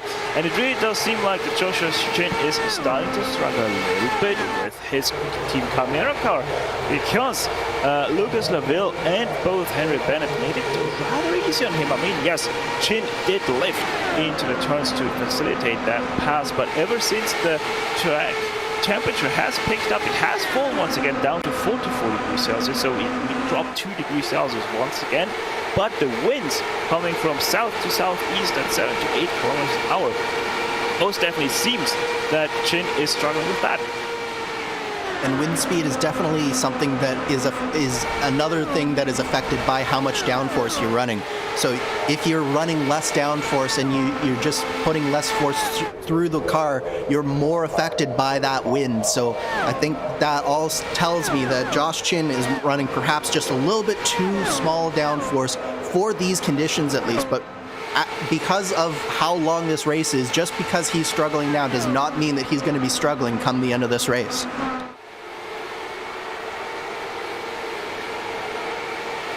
Still, you see this group of 2nd, 3rd, and 4th. You know, the fact that it is, this is probably about the closest group we've actually got, and the biggest group of the cars we have on track altogether at the very moment. And you mentioned as well, the wind speeds and how that could certainly affect drivers giving them either headwinds or tailwinds. It's worth noting as well, these cars, they are not the heaviest cars in the world. They are so light and so sensitive to that wind as well, which makes it a bit of an interesting, dynamic to have to navigate even just the calmest of breezes that might not be affecting, any further drivers. And I think Randy Shoemake might have to be one of those drivers that is struggling the most with it. He is, you've actually, I think, just put it best here, Stefan, dead in the water at the moment as it sits. Yeah, his last lap of 42.1, that is 1.1 seconds slower than what Adam Blocker did last lap. So something happened to that car of Randy Shoemaker, number 3, and he hasn't been able to recover from it. Maybe it was a wall strike that we didn't see, maybe it was something more, or maybe, as I said, it was just some setup change that he wasn't able to revert yet. So we most definitely have to keep on and keep calculating with that number 3, but as it stands right now, he is nowhere to be seen. And really, one of the surprising stories is just how Aero X as a whole, as a team, isn't very strong in this race here today. We've seen in previous runnings of this race that Aero X has been one of the teams to beat, but they are just not seeming to have made the same gains that Powerslide, Vortex, and Chimera have really done throughout the course of the run-up to this race. And they just are clearly the 4th best team here today, Stefan. Yeah, but which is just incredibly surprising, because Aero X always one of the more stronger teams on ovals. So yeah, I wonder what is happening with these guys, and what's happening also with another guy, Joshua Chin, starting to lose the back end of Lucas Leville by about half a tenth per lap. Now, yes, this isn't very much, but this also means that Jan Hoffman is starting to catch up to Chin. And of course means that Chin has to struggle so much more with dirty air, because each of these cars has that little bubble, right? And if you'll get within that bubble, you can just suck right up to the back end. At the moment, Chin is definitely well outside of that bubble, though, and he is struggling big time with that dirty air. So Joshua Chin in a very crucial spot at the moment. He is just falling back, and this is not what Chin needs to see. He really needs for these 2 drivers up in front of him to go side by side. That would, I think, be the best possible situation for him at the moment, because that means they'll only slow each other down, and he can have that opportunity to close right back in. It looks like he just might not have a car that is more set up, for the long runs either, though. I mean, this is the longest green flag run now that we have had all race long since the start of this race. And Andrew, I think that means that Joshua Chin was kind of hoping there might have been a few more yellows. Maybe he would have been able to step in front for longer. Yeah, I just, again, don't think that Josh has really thought that the track would get quite this hot. As Stefan mentioned, the practice session was so much cooler than this. I don't think any of these drivers at the front really thought just how hot this track would get and how much grip that it would lose. And I think that starting in the back of the field, Adam Blocker probably actually had to put on a little bit more downforce because he knew he would be in dirty air for so long. And that's benefited him now. And that's one of the reasons you're seeing him being so successful right now is the cars just staying under him better than any of these other drivers who started near the front and probably started a little bit more trimmed out than he did. Some brief cloud cover had fallen over the track. The track temperatures did start to kind of cool off again. It's down to now just 106 degrees Fahrenheit from the 112 was earlier. Take a look at this battle for 7th on back to about the 10th position. Then you got the 21st place driver of Dennis Garis kind of mixed up in this fight as well. Of course, Garis 1 lap down, and the last running driver currently on the circuit down to that 21st place. But this battle has been slowly getting a bit closer over the last 10 laps or so here, Stefan, and looks like Jamie Wilson can find himself under 5 ahead of the train here if Marshall Stanley closes on in. Yeah, a little bit of a hook in the battle right now. Jamie Wilson is to the guys in behind. Not only Iconic is loaded in behind, but also 2 Vortex cars, and obviously these 2 Vortex cars most definitely would like to get up to their teammates and help out maybe a little bit in that quest for Joshua Chin to get halted. But yeah, it just once again shows RO5 with a little bit of wind and these high speeds, high track temperature as well. Still, it's just not that easy to get past the car. Stanley still kind of the second driver aligned to this train. One of those 2 Vortex drivers, the other one being Dennis Garis, who as already has been mentioned is that 1 lap down. You of course have Nate Michael in a very chrome number 15 just in behind, and then Will Schwarbauer kind of just sitting in behind this train of 5. Could potentially close in the gap, but if he doesn't close that up quick, he could end up losing a bit of time as well. Look at Stanley taking a bit of a tighter line through turn 2 than Jimmy Wilson is, and I wonder, Andrew, if he's trying to more go for an over-under, maybe try to carry some momentum through these corners to get a run of them into turns 3 and 1. Yeah, it takes a lot of time to set up a pass at Indy, especially in these cars. So what he's really trying to do is he's just trying to get a little bit of clean air on the nose. He's got to get through the corner just a little bit better, have a little bit more speed on the exit, and that's what's going to allow him to get through into 1 or 3, is just having that little bit extra. And it's so small, these margins. We're talking like maybe half a mile an hour quicker this time versus last time, and that's the difference between being able to make the pass or having to pull back out. You can see as well, just a few corners ago, Dennis Carrice kind of got a bit offline through turn 3 and still offline as well here, and that is forcing Nate Michael to be further back. Michael glancing off the wall. We're going down to the inside of Dennis Carrice, and this is a bit of an issue now here, Stefan, as you got this lap car that is starting to check up 9th place in Nate Michael, put him under fire from really Schwarbauer, who will make that pass or attempt to make it around the outside of turn 1 here. It's not going to work out, though, for the 65 car to match it. Yeah, has to be careful now. Nate Michael on the inside hasn't run that far down for quite a while. That can spell trouble, but Nate Michael easily able to get that 9th place once again back from Willi Schwarbauer.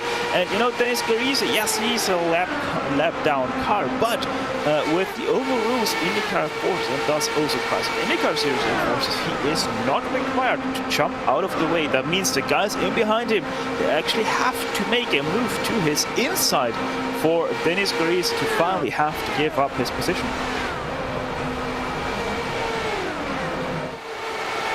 And Stanley has still been following along in behind. Jamie Wilson has not been really looking around to make a move just yet. I think he's just kind of trying to bide his time here and work his way up throughout, you know, this grid here, and trying to see if he can gain a bit more time up on 6th place with Robert Groscher, who's all by his lonesome, just a little ways up the road. I mean, so far Groscher's been lifted out a little bit on corner entry. It's not really been the story for guys like Mark Stanley and Jamie Wilson, who've only really been lifted out of these corners just so they can avoid running each other over.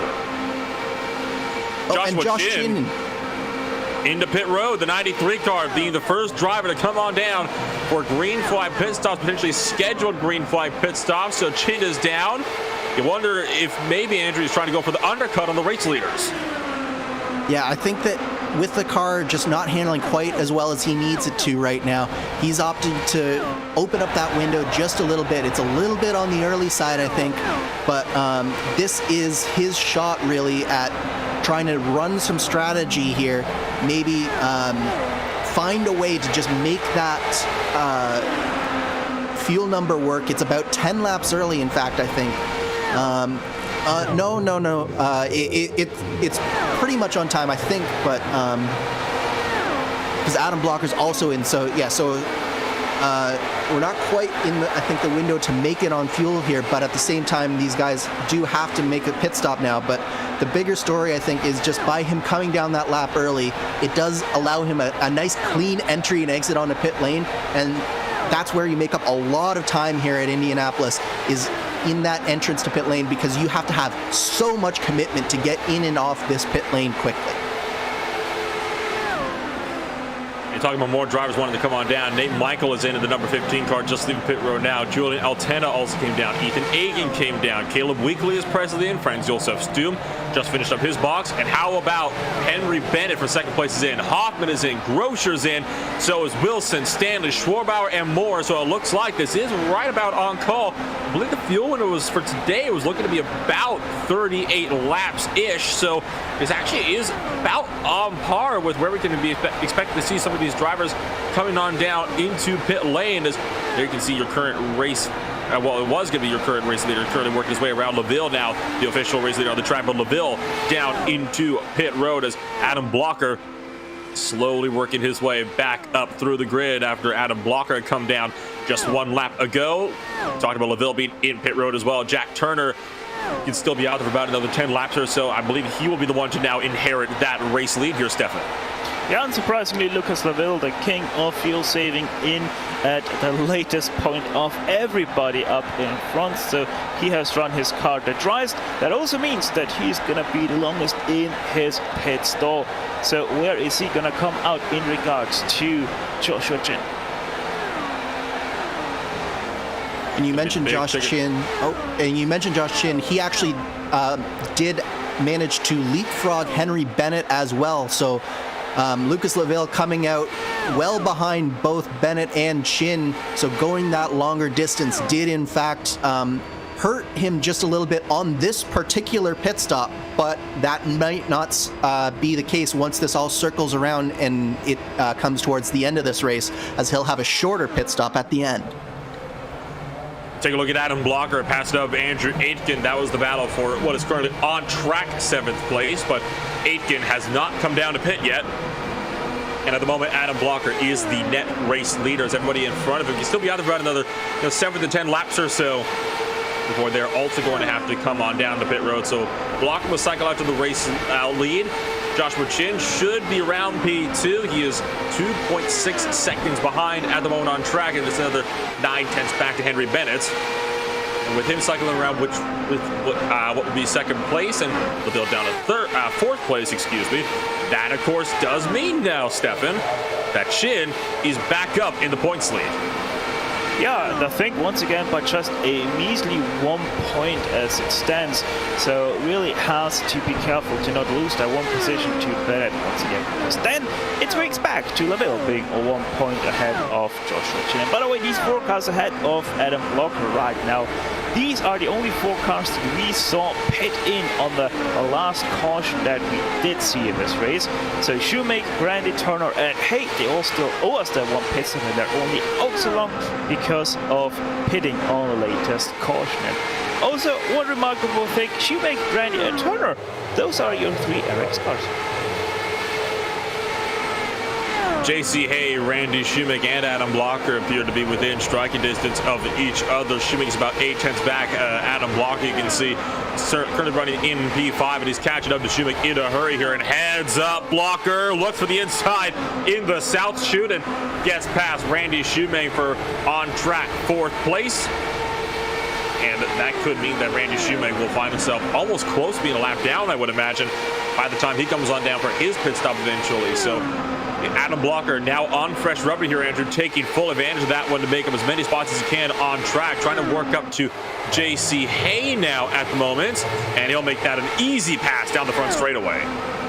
Yeah, this was actually almost probably an ideal scenario for Adam Blocker coming out of the pits where he did. The reason for that is he was able to draft for about 5 solid laps when his tires were the freshest, and it allowed him to really slingshot his way through those cars, and it's allowed him to put a significant amount of daylight between himself and Josh Chin now.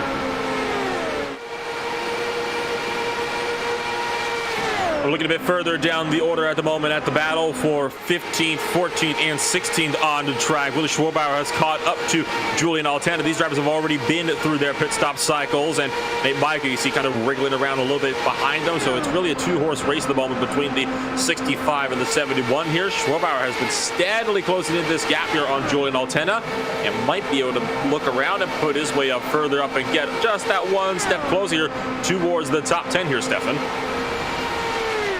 Yeah, so Julian Altana, I think one of the drivers of the day right now, 33rd up to 14th place right now. Julian, careful with that outside wall. Do not want to touch it. Trust me on that. So he's doing a very great job here, calm job as well. Is not forcing the issue here whatsoever. Just calm, collected, makes calculated moves, and that's why we see him so high up the order. And of course, we still have to see where these guys are going to cycle on out yet, because you got, of course, all these guys running up in front of them that have yet to come on down, and they are about 20, 30 seconds up the road or so. So you never quite know how this could play on out for a few of these drivers in the field, especially those that have yet to come on down to pit. There's only one way to see how that's going to play out, and that is, well, to wait for these guys that have yet to come on down to pit to make those pit stops, which I'm expecting here will be in about the next 5 laps or so, kind of give or take on that one. So it's the battle for 14th. You got these 3 cars all under about 3/10 or so of a second. So it's a close fight, for spots outside of the top 10 here still, Andrew. Absolutely, and with so much left still in this race, these positions are far from inconsequential. All 3 of these drivers will want to fight and keep where they are on track, because as you said, we haven't even gotten through this full pit cycle yet, with some of the Aero X cars still needing to come back down pit lane. So this will actually, I believe, end up being a fight for that back half of the top 10 that we've seen throughout this race. So these positions are far from meaningless, and these, especially the iconic motorsports guys, are definitely looking towards getting towards the front, especially if a caution comes out. They could be right back in the fight for that top 10 and even a top 5 potential. Jack Turner and Mike Grandy both down to pit road as Adam Blocker is going to cycle back through to the race lead. And we've seen a couple of spots being gained by some of these faster drivers like Robert Groscher on the left-hand side of the timing script. We haven't really been mentioning those, but that's just because they are passing up cars that were still yet to pit. So Jack Turner, you can see, just leaving pit road. And Mike Grandy just a little ways in behind him. So where is this battle for 14th, 15th, and 16th that we're watching going to be cycling on now? It looks like it'll be well up in front of them potentially. So, as predicted, that battle now between Julian Altena, Schwarbauer, and Michael, not quite for the top 10 as you predicted, Andrew, but I would say it's just outside of it, though. You can take a look at it now, 11th, 12th, 13th place. Not a bad result at all for these drivers, all things considered, especially when you take a look, at the likes of Julian Altena, who started 33rd place, outside on the last official row of this grid. So it's good news for all these drivers throughout the field here, and last couple of drivers just now leaving pit road here, Stefan, and I have a feeling this means that we'll be seeing the race kind of settle back into its own rhythm here for the next little while. Yeah, most definitely CJ Hay, the last car to pit out. He is going to cycle back into, I think that's 14th position. Something like that. No, it's actually, 20th position. I think he's actually a lap down. Yes, he is. So 2 cars now 1 lap down at Sanskarice and CJ Hay. That's also Andrew Aitken now finally into pit lane. So he was actually the 1 car that ran the longest, it seems like, as he pits in at the end of lap 86. And at the front it's starting to get also a tiny bit interesting once again, because Adam Blocker continues to be faster by about a 10th than Joshua Chin. However, Chin is getting very slowly. Last lap only 3/1000ths of a second, getting caught by Henry Bennett. And Lucas Laville nowhere to be seen because he's losing about a 10th on the 2 cars ahead. And this is fantastic news, of course, for Joshua Chin, who, is in a crucial position at the moment. If he can hope that Laville falls back into P5 here potentially, then it can be safe to slip back into 3rd place from Henry Bennett here, Andrew, and he would still have the points lead. So at the moment, Chin is kind of, glad that he can see Laville fade a bit in his mirrors. The one problem for him is the fact that the next closest driver to Lucas Laville at the moment is his own Vortex teammate, Jan Hoffman, who I imagine would probably not even really pass him up really quickly here if you wanted to put him up in a position that would still be able to keep him up in a title fight. Yeah, I think Josh, we're seeing this run compared to the last run is simply the track has gotten a lot cooler in these last few minutes here.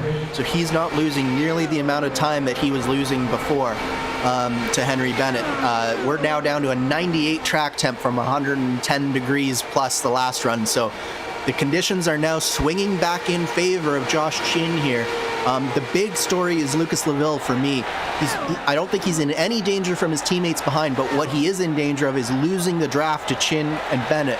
And that's going to be huge for Laville, is he's got to stay within striking distance of Bennett, and he's just not there right now. So he's got to find a little bit of extra speed, get himself back up into that fight, and that is what's going to make sure to give him a chance at this championship at the end, because Josh will not go down without a fight here.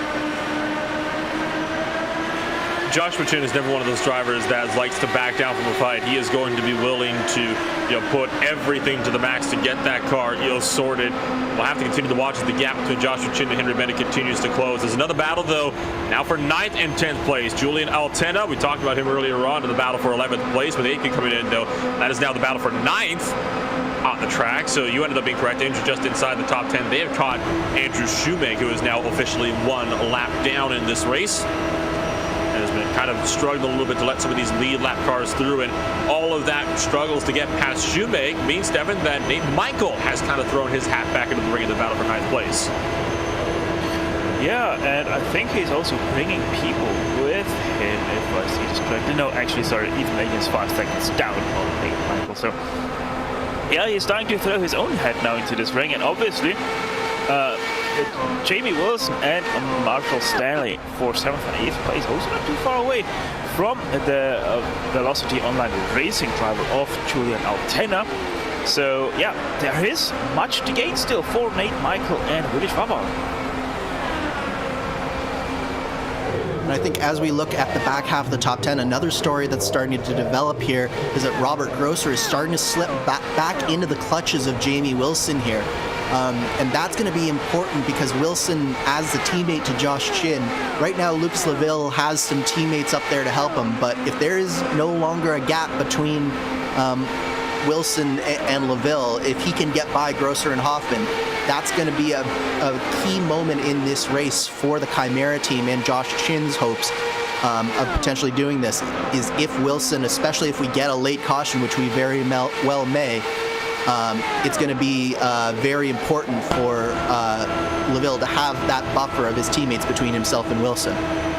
Henry Bennett has caught Joshua Chin as well with that draft now. So Joshua Chin under threat of being put back down to third position, which is not where he wants to be when Lucas Laville is still running in fourth place. You already talked about this one earlier on here, Stefan, that if Laville finishes in fourth place and Chin, has to settle for third, it would be Laville to win this championship by just a single point. So it's a very critical position at the moment for Joshua Chin. He does not want to be back down there in second place. He has got to try everything here to keep Henry Bennett behind him.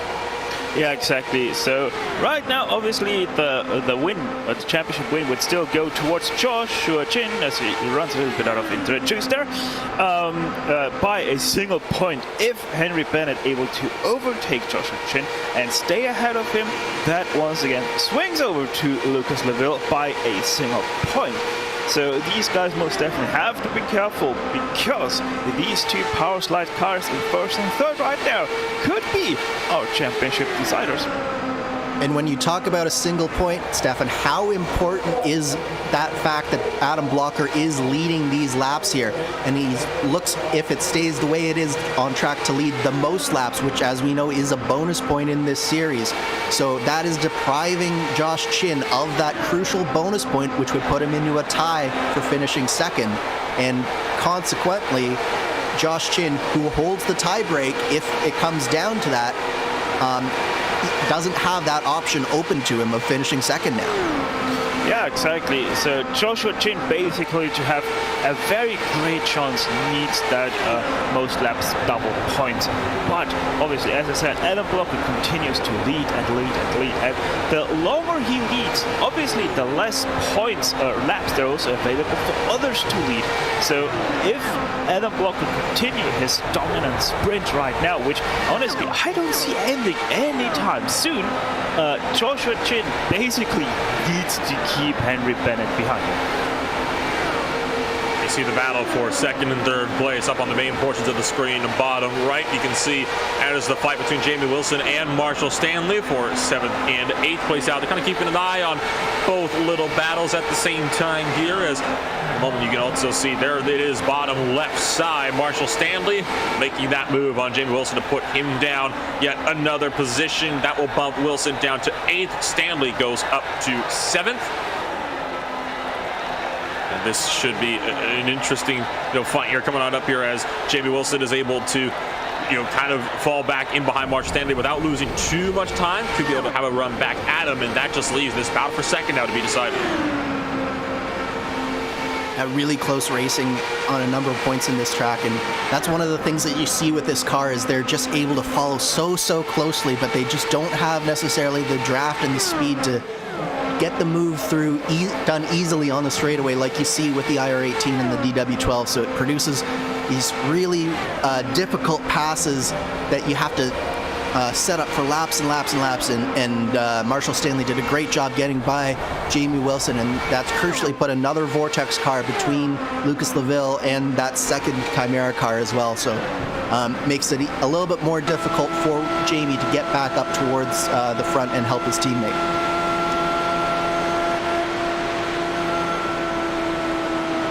Take a look at the ride on board from the left rear suspension from Joshua Chin. You see just how close Henry Bennett is closing in lap after lap, and you see Chin is starting to get a little bit more unsettled as well here, Stefan, out of turns 3 and 4. I'm a bit surprised, honestly, that Henry Bennett hasn't opted to make this move for this position yet. You wonder if he's looking to be a bit more content and maybe, I don't know, attempt an overcut potentially on this next pit window if he can just kind of stay in behind Chin and save some fuel. Yeah, I'm not sure right now what the reason is for Henry Bennett to stay ahead. Maybe he just, as you said, wants to have that overcut himself and not allowed for Joshua Chin. Joshua Chin, by the way, is starting to really slow down now. The last 3 laps all have been slower than Lucas Leville. Last lap especially, a full 10th slower, nearly 1.5 tenths slower than what Lucas Leville was able to do. So Lucas Leville comes back once again into the picture for this second place fight. I think what you're seeing from Henry right now is that he will obviously be in communication with Adam, his teammate, and he knows that he won't be able to catch him even if he overtakes Josh Chin here. So I think he's more than content to just save some fuel here. He knows that he can come back up, and we've seen him be able to drive and draft back up to the back of Josh Chin despite being over a second back. So he's just looking to have that shorter pit stop on his final pit stop than Josh, and have a little bit of that benefit to him on that final stint of the race. And I think that's really where Henry's strategy is going to come into focus, is once we get to the final stint of the race, as we're only coming up to halfway. So this is really a long play from Henry Bennett, I think.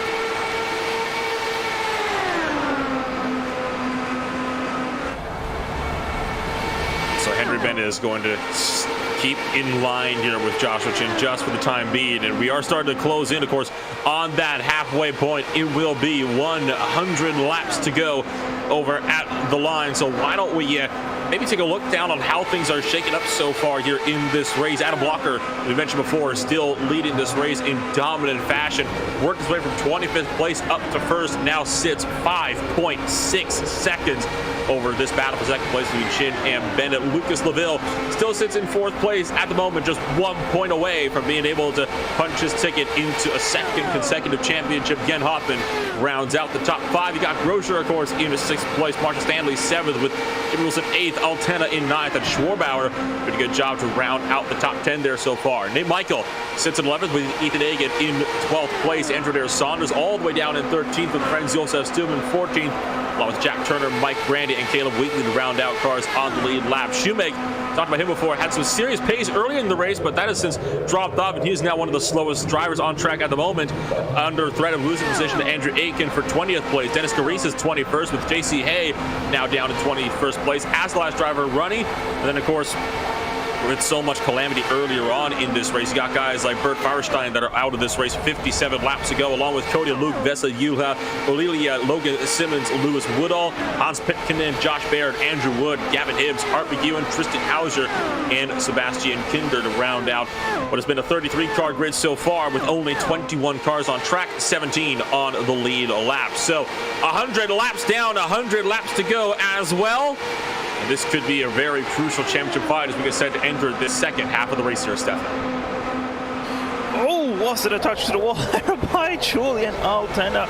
Once again gets very close to the wall out of turn 4, but keeps it all nicely. And, you know, the thing with this championship, once again, it gets tighter and tighter because Laville is starting to make huge inroads now to Joshua Chin. 1.5 to 2/10 per lap he is starting to catch. So the gap has significantly shrunken over the last few laps, but it still is about 1.8 seconds between Henry Bennett and himself.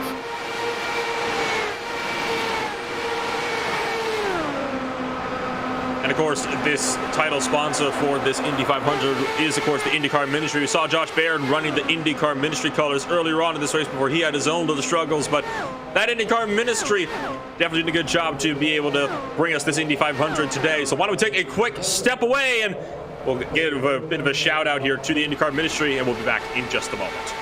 IndyCar Ministry is the official pastoral care of the NTT IndyCar Series, as well as the Road to Indy, and is focused on building relationships within the IndyCar community by serving those involved with the love of Christ. IndyCar Ministry is a non-profit, non-denominational organization that provides at-track church services, counseling, and support in times of crisis, both on the road as well as at home. IndyCar Ministry is a 501c3 not-for-profit and is blessed to be supported entirely by the donations we receive from people just like you. We invite you to partner with us to make a difference. Head over to IndyCarMinistry.org, like us on Facebook, or subscribe to our YouTube channel and see what we're all about.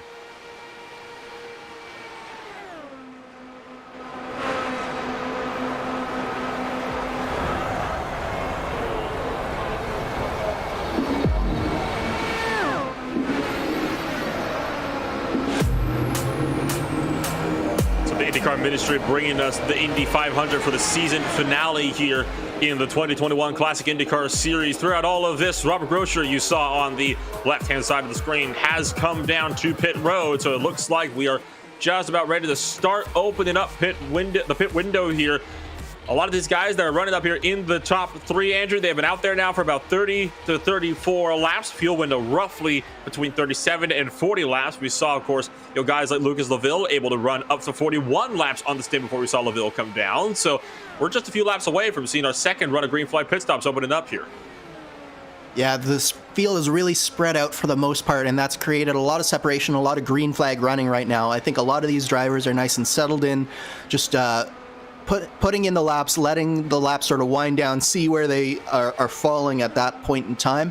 As these pit stops come up, I think that it'll be very interesting to see. We've seen Henry Bennett. He has been following Josh Chin very, very closely throughout much of the second half of this stint. He went a little bit longer than Chin did the last time around. Similarly, Lucas Laville went farther than anyone last time, but he's been in clean air most of this time. So I think that probably you're going to see Henry Bennett and Lucas Laville going up further than both Chin and Blocker on this time out. And it'll be interesting to see how that plays out as we get further towards the end, as we see a move finally from Henry Bennett. He is done with waiting behind Josh Chin. He sees Lucas Laville coming, and he has made that move through one. Santana comes down to pit road, Steph, and I also want to point it out here. Remember, in that last green flag run, Chin lost the lead relatively early on, and this time we're almost at that second pit window by the time Joshua Chin finally lost second place. If he continued to pull out such a huge gap as did in the initial start of this race, he could actually have himself a serious run at being able to maintain the position from Lucas Laville. And just like that, down to pit road comes Joshua Chin, along with other drivers like Caleb Weekly. Blocker's also in for the overall race lead, and looks like Caleb Weekly overshot his pit box. So did Adam Blocker. I wonder if that Blocker too much, Weekly a little bit more so.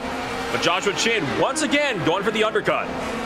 Actually, Adam Blocker didn't, thankfully, miss his pit box, so that was actually a perfect stop as well for Adam Blocker. And yeah, not unexpected there whatsoever that both Laville and Bennett able to go just that much longer than Joshua Chin, but it also means bad trouble for Joshua Chin, because he got held up by Henry Bennett just before going into pit lane. And there we go, Henry Bennett now into the pit lane.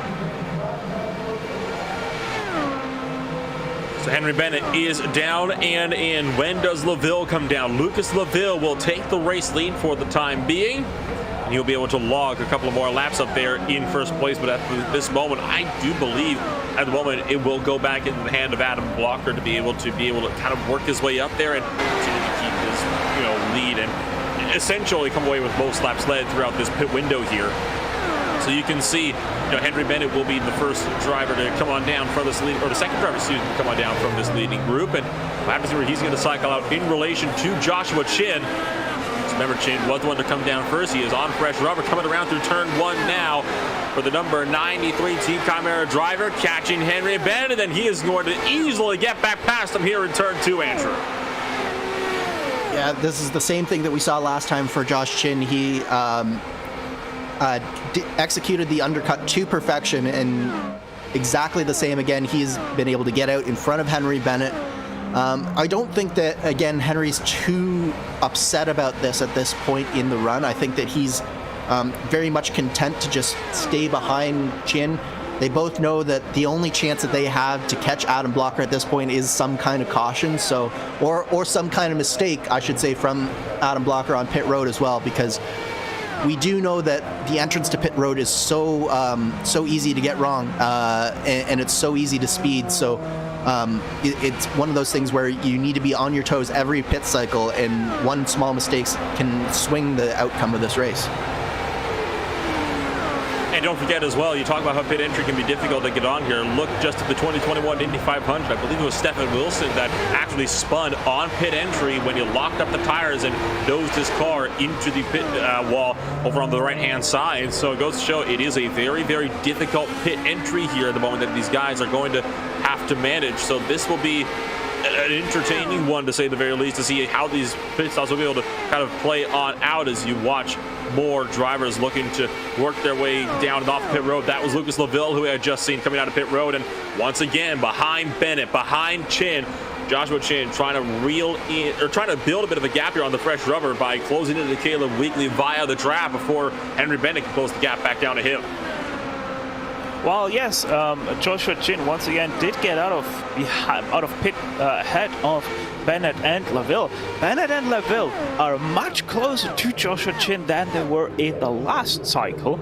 So most definitely Bennett and Laville have done great stuff here in that last stint, as also now Joshua Chin is getting held up by Caleb Weekly, so that wasn't too good for his ambition to stay ahead of these guys and keep them most definitely a little ways behind him until they finally catch up again to him, because we have seen it the last few runs, and I don't think this will change that. Joshua Chin has a strong car in the first part of the stint, but starts to struggle in the latter stages of his fuel tank. Yeah, you mentioned Lucas Laville. He actually had some really, really good laps coming into his pit stop there. He was running about 41 flat, 40.9 for most of his stint, but then the last 5 laps of that stint, he was running 40.8, 40.8, 40.7, 40.8. So he really closed up on the 2 in front of him in those last 5 laps, and those last 5 laps are very important for getting him back into this fight.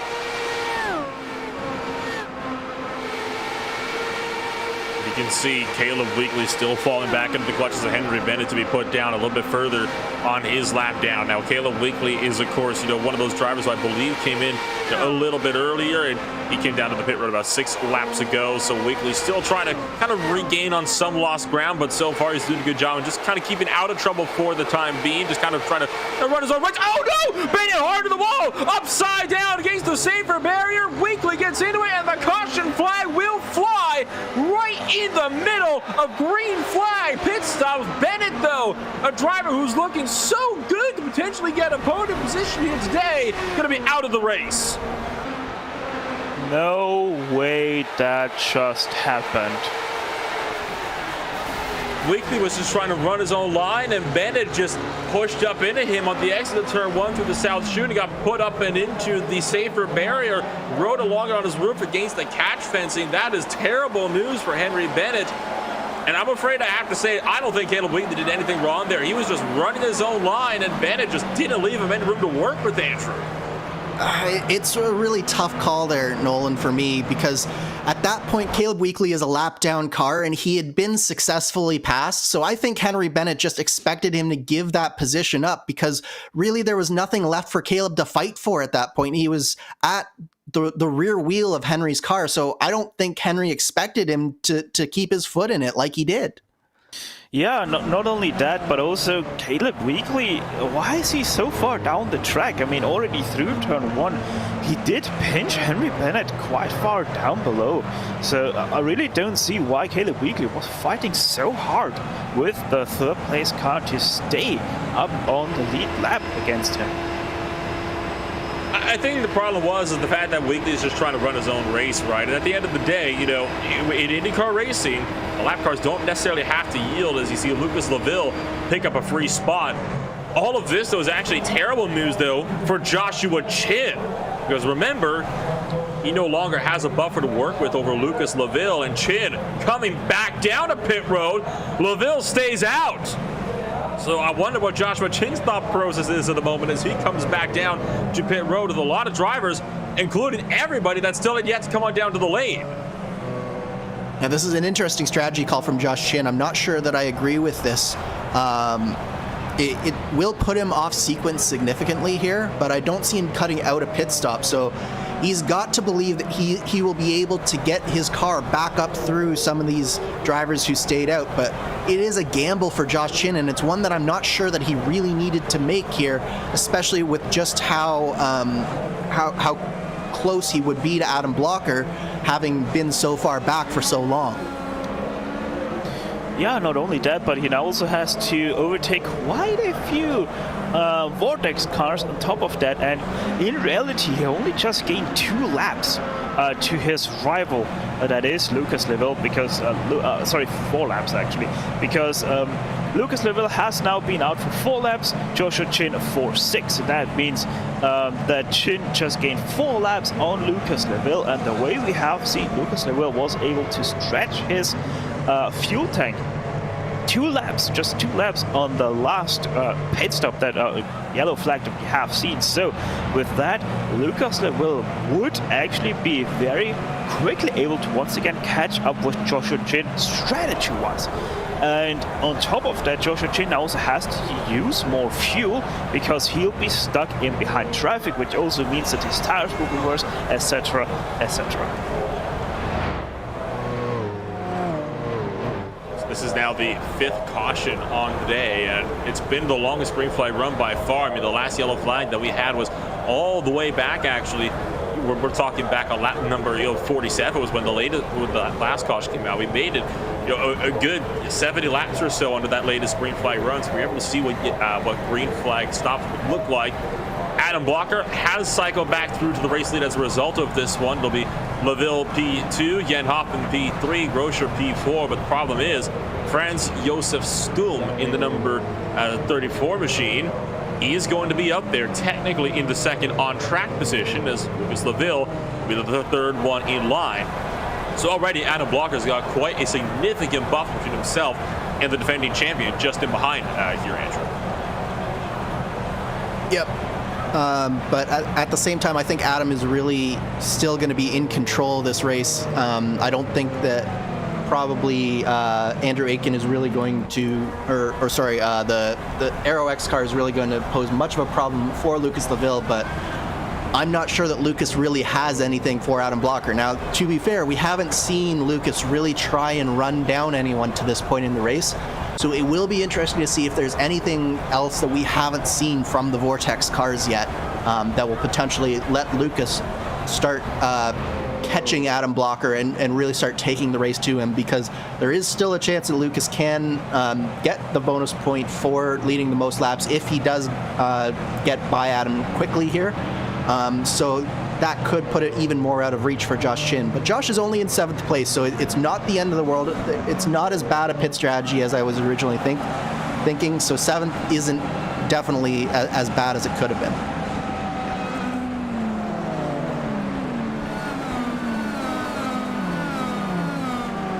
So Adam Blocker going to be taking to the top side here as the pace car gets set to pull back down to pit road. And a 74 car will be able to lead us back to that green flag. Already the field checking up deeper in the field as this time Adam Blocker holds the restart. And how about the launch from Adam Blocker? Franz Josef Stum is caught napping, and already Leville looks to the inside to quickly get back past. But Leville, Stefan, is just nowhere close to Adam Blocker, who was gone into turn 1. Oh my god, and nearly Robert Grosser was nearly gone as well through turn 1 as he hit the grass on the inside. What a save by Robert there to keep his car under control. But yeah, Adam Blocker, what a launch it was against Franz Josef Stum, because it kind of also looked like that Stum still was in a wrong throttle setting for his IR05. That was a disastrous start from Lucas Leville's perspective. It must be, as you say, the wrong throttle setting and the wrong fuel map for Franz Josef Stum. But that's honestly, he needed to be more aware of where he was and when the leader was going there, because that's cost Lucas Leville massively. Fortunately, I do think Leville just does have a sniff of Adam Blocker's draft, so he might be okay if he can draft back up, but he's got to make sure that he doesn't lose this draft in the next few laps here.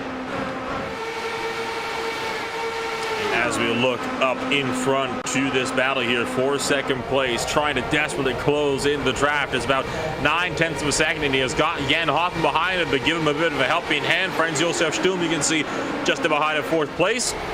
Took a bit of a wider entry to tighter eggs, potentially trying to carry some momentum through. Julian Altena, who has been doing such a great job so far today. I mean, Altena started 33rd place.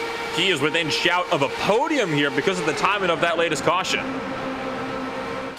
Yeah, so Julian Altena just incredible luck right now. 33rd to 4th place right now. Incredible. By the way, it's only 32nd place technically, because obviously our classic IndyCar Series pace car also got counted in the starting grid, so we have to remove one position from everybody. And yeah, you know, one thing that I just realized, Franz Josef Sturm also is a lap down, so I'm not 100% sure why he didn't decide to go into pit lane to get out of the way of our leaders on the restart.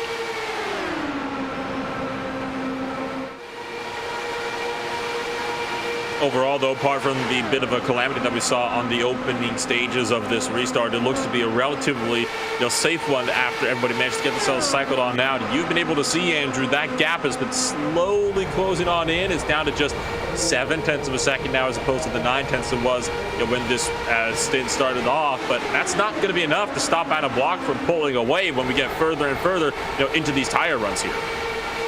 Absolutely. So this is, as I said, the critical moment for Lucas Laville, and he's got, more importantly as well, a teammate with him in Jan Hoffman. So he has done exactly what he needed to do, and he's overcome the adversity that he was presented with on that restart, and he is really starting to reel back in on Adam Blocker, and he is taking every inch of the road to do it as well. He's getting very close to the wall in a number of areas, and he's taking some big risks. Meanwhile, at the end of this train here, Josh Chin has not been able to do very much with those slightly fresher tires. So he is still in 7th place, and he is falling slightly off the back of this train, in fact. So that Team Chimera car just does not seem to be working very well in traffic, and at this point, I'd say that the strategy that he put himself on is really put him on the back foot here, both in terms of this race and in terms of the championship.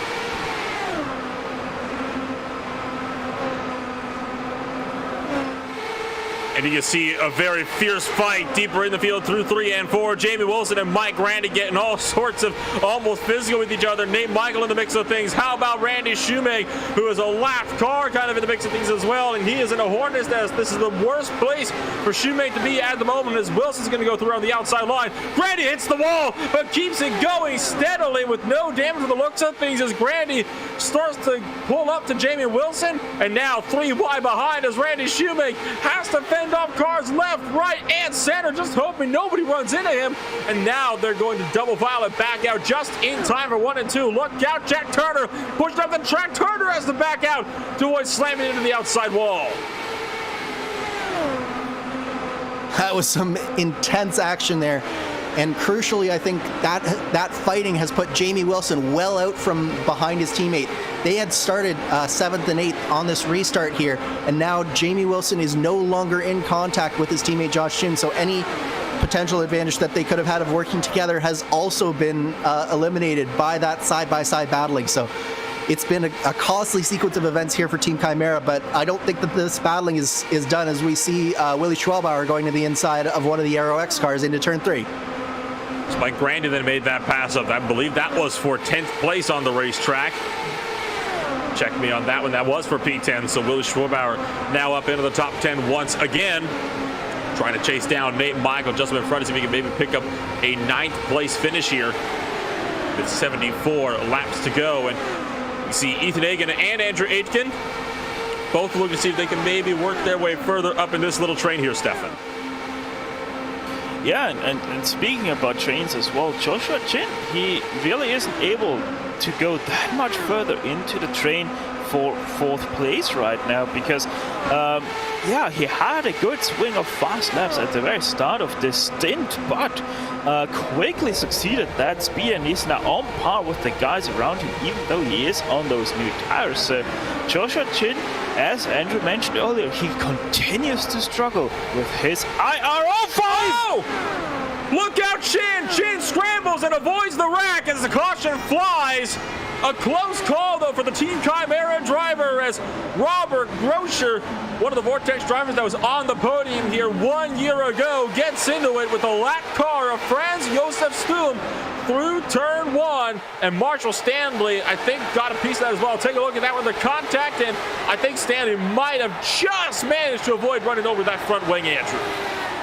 It was one of those things where I think that the Aero X car, as we've seen, they haven't had the best car here today, and Franz Josef Sturm was just leaving too much space towards the wall as he came off that corner, and he really came down pretty low, much lower than Robert Grosser was expecting him to be, and he just wasn't in the position where Grosser was anticipating, and because of that they get their wires crossed, and it sends Grosser into a pretty good spin. Now, that being said, he didn't take too big of a hit there, so it's very possible that he will escape with little to no damage if he's lucky about it, but it's a big blow to Robert Grosser's bid to win this, as well as it brings Josh Chin much closer back to the front of this field with Lucas Laville.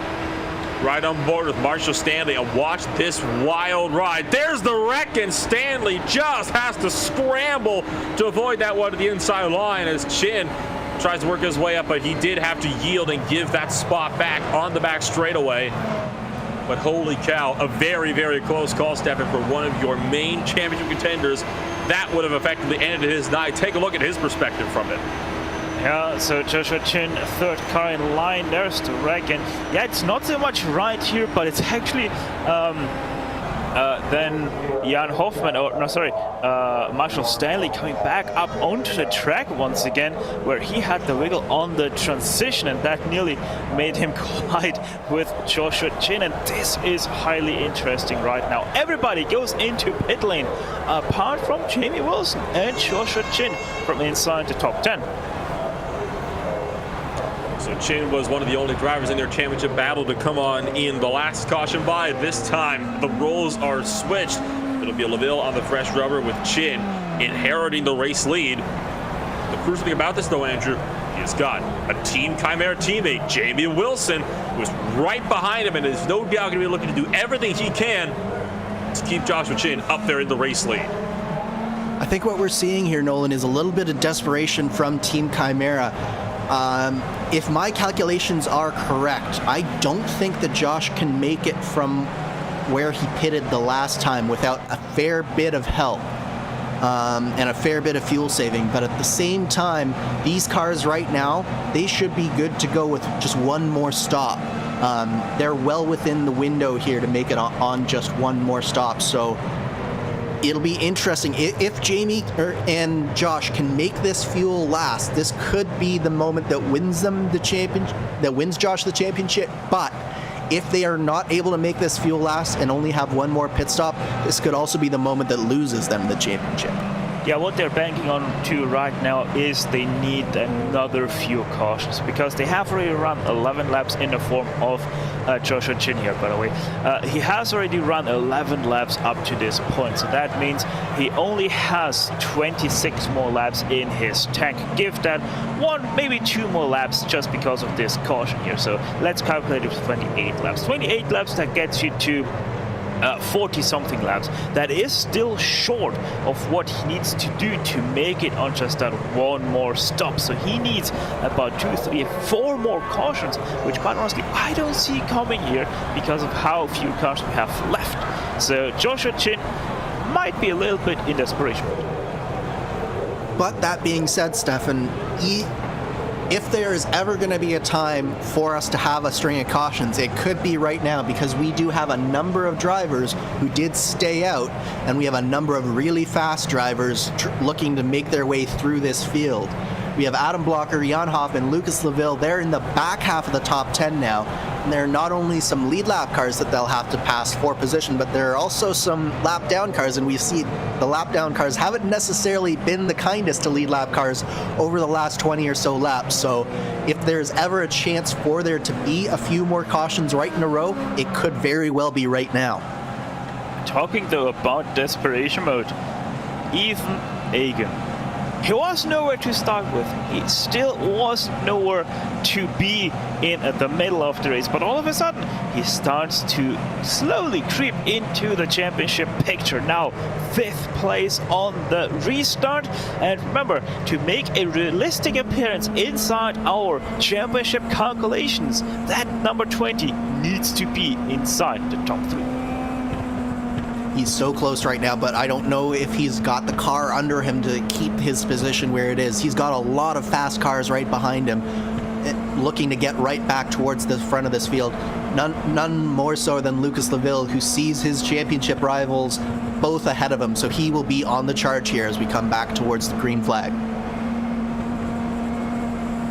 So Ethan Hagen definitely in a very critical position at the moment. Needs to finish well today, but he also needs to finish that Joshua Chin and Lucas Laville both finish outside of 4th place, even if he wins and leads the most laps. We are back to green flag racing, though, and Joshua Chin is going to lead them back. He's got his teammate Jamie Wilson in behind him, and this time, though, looks like Laville was not going to be caught napping this time around, as he is going to be looking set to potentially try to run him down.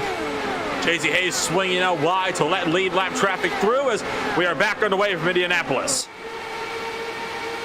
Had a couple of close moments there coming through 1 and 2. JC Hay really got out of it and checked up Adam Blocker just a little bit through 1, and then there was a couple of checkups through turn 2 as we had Julian Altena and I believe it was another of the Vortex cars go side by side through turn 2. It was a very close moment there, but we've all gotten through okay at this point.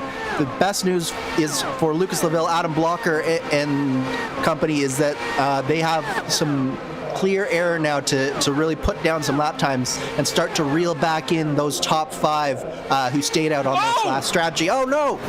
Big crash, turn 1, Andrew Aiken up and over, Jack Turner up and over, both cars pirouetting down on their roofs, down to the turn 1 apron, and the caution flies again. 11th and 12th place, crashing hard in turn number 1, and I think more contact with the lap car of JC Hay. I know Andrew Nersana's might have got a piece of that one. Robert Grocher, though, went right underneath one of those flying drivers.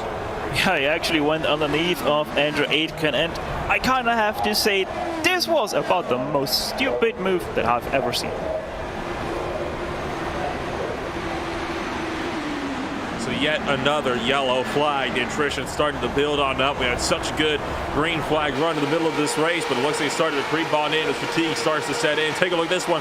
Hey, pushing, just a huge hit, and that sends both drivers big time up into the catch fencing in the wall in turn number 1. One car pushes off the wall, gets into another, and it's on from there. We've seen all of this taking place usually throughout the south chute here in particular.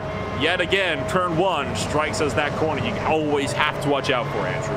I mean, it wasn't even a turn 1, was it, Nolan? It was in a straight line. It looked like the car on the outside, I think that was JC Hay. He wasn't able to keep his car going in a straight line, and I mean, he took out his own teammate. I don't think I've ever seen something like that. Like, it's bad to be taking out your teammate in the best of scenarios, but to do it in a straight line, I don't think, I agree with Stefan, I don't think I've ever seen something like that. And that was what Robert Grocher saw. All of a sudden, you see the underside of a Dallara IR05 over on the right-hand side. Definitely not ideal necessarily for Grocher, but the good news is he escaped that one scot-free, only by the skin of his teeth. And again, Laville and Wilson stay out. Hagen comes in, along with Willie Schwarbauer. Looks though like just about everybody else is going to be looking to stick this one out here, or keep it on the track. So Josh did not want to see that. There is Ethan Hagen and Willie Schwabauer. That's 2 out of the 5 cars between himself and Lucas Laville out of the way now. So that is moving Lucas Laville back up towards him, and as well as Adam Blocker is now in P4, and we've seen just how strong he is. So this really puts Josh Chin back a little bit in the danger zone here. That being said, this caution, really, really good for his fuel economy and his potential to make it on just one more stop. So you have Joshua Chin, further up there in front with Jamie Wilson just in behind. And they had a pretty good launch this last time by Stefan. But of course, that one stop for sure that they have to make. Potentially a second one as well if they keep on, coming on out there in a position like this. We already know that the guys further in behind, like Lucas Laville, can make it on a one stop from here to the end. I mean, what do you think the strategy is going to be for these guys up in front? Because they know for a fact you can't stay out there on a one stop, I would imagine, until the end of the race, considering they've already been out there for 18 laps as it is. Yeah, and as said earlier, you're only gaining like a lap of fuel with each caution, so they need quite a few cautions to catch up once again in that pit strategy. It's not unlikely, like I said earlier, but I just don't see that many cautions to be happening until the end of this race. So on top of that, you're also obviously with every caution that we right now get, Lucas Laville also saves more fuel, and that means he has to take on less and less fuel in his last stint. So to be honest, it still goes everything towards Lucas Laville at the moment. Now, one thing I do want to bring up, though, is that it is Chimera 1 and 2. It's been interesting to see that Josh Chin has not fallen in back behind Jamie Wilson yet to try and save just that little bit extra fuel, because we have seen from the likes of Lucas Laville that by dropping back you can save some of that fuel. But at the same time, Chin has been leading here, which is actually using more fuel. So it's interesting to see whether we'll actually get some team tactics here soon. Although, to be fair, Jamie Wilson hasn't shown that he's had the same pace as Josh Chin yet through this race. I think he's shown enough that he's got enough to maybe keep with him, but I wouldn't say he's got enough to necessarily be able to reliably lead up in this so far. I mean, Joshua Chin, he's the guy at the end of the day that needs to be up there leading these laps. He's going to hope to maybe get those couple of extra precious bonus points, for leading those extra laps and leading the most laps so far throughout this race. So far, like you said, I don't think Jamie Wilson has been able to, show that he is able to reliably lead this race. Well, he can lead this race, obviously, but I don't know if he'll be able to keep the pace up to keep guys like Lucas Laville behind them for very long. Yeah, the one thing I will say is that the Chimera car does seem to be able to lead better than it follows. So if there is one position that Josh is probably the most comfortable defending at this point, it would be the lead. So that is one thing, but as he said, this is going to be a very tight, dicey move from Chimera, and things have got to go exactly right. So far, so good, but there's a long way to go still. A long way to go, make it 64 laps when we take to this green flag this time by pace car. Going to pull it down to pit road, and we get set to see what can Joshua Chin do on this restart. The pace car is down. Oh, a bit of a wheel spin that time by for Joshua Chin. Stepped the back end out, but it kept it underneath him. That kind of makes it a slower restart, though, this time around, Stefan, for Jamie Wilson, as well as he's set to go back racing once again. This time, 64 to go. Lucas Laville, a little bit of a bad... Oh, is that? My goodness. Whoa. JC Hay. Wow, that could have been once again quite dramatic there if he would have slid right into the racing line. Was trying to come out of pit road after getting some damage fixed. Still had suspension damage, though, so ended up stopping almost on the racing line, but luckily kept it still far enough down that there was not a yellow flag, so he kept it green. Joshua Chin will lead this lap back to the green flag. Take a look at the replay here on what happened to JC Hay. Just so try to get the power right there, just brings it to a stop. It's an interesting place to just bring it to a stop right there. You think you'll pull it around to the proper part of the chute and bring it down way low instead of stopping it right there. But I mean, if it works, I guess. No caution was brought out, so no harm, no foul, right, Andrew? I'll go with that, sure. If I were any of these drivers, like, say, Lucas Laville, I'd be having a little bit of a talking to JC Hay after this race, being like, because that would be really affecting the strategy, and we were probably maybe 5 feet from having that really affect this race and this strategy. So definitely very, questionable call there, I'll say, from JC Hay to do things the way he just did. As we see, my goodness. very, very loose from Michael there. That was Nate Michael trying to go at the inside of Jamie Wilson, got up onto the curbing. We haven't really talked about that too much so far today, guys, but those curbs on the inside line, you do not want to touch those. If you do, it is so easy to send the back end around. We saw one of the Vortec drivers make that mistake last year, shot the car 45 degrees sideways, and Nate Michael almost ended up in a similar situation, just clipped the curbs, and the car just went on him. Great save from the number 15 machine. Great save, but it's put him back into the clutches of Adam Blocker. And this is exactly what Chin did not want to see. As you say, he just clips the curb. Really, really fast hands there. Great save, but this puts Michael right back into the clutches of Adam Blocker and puts Adam Blocker within striking distance of taking the lead back from Josh Chin and Jamie Wilson.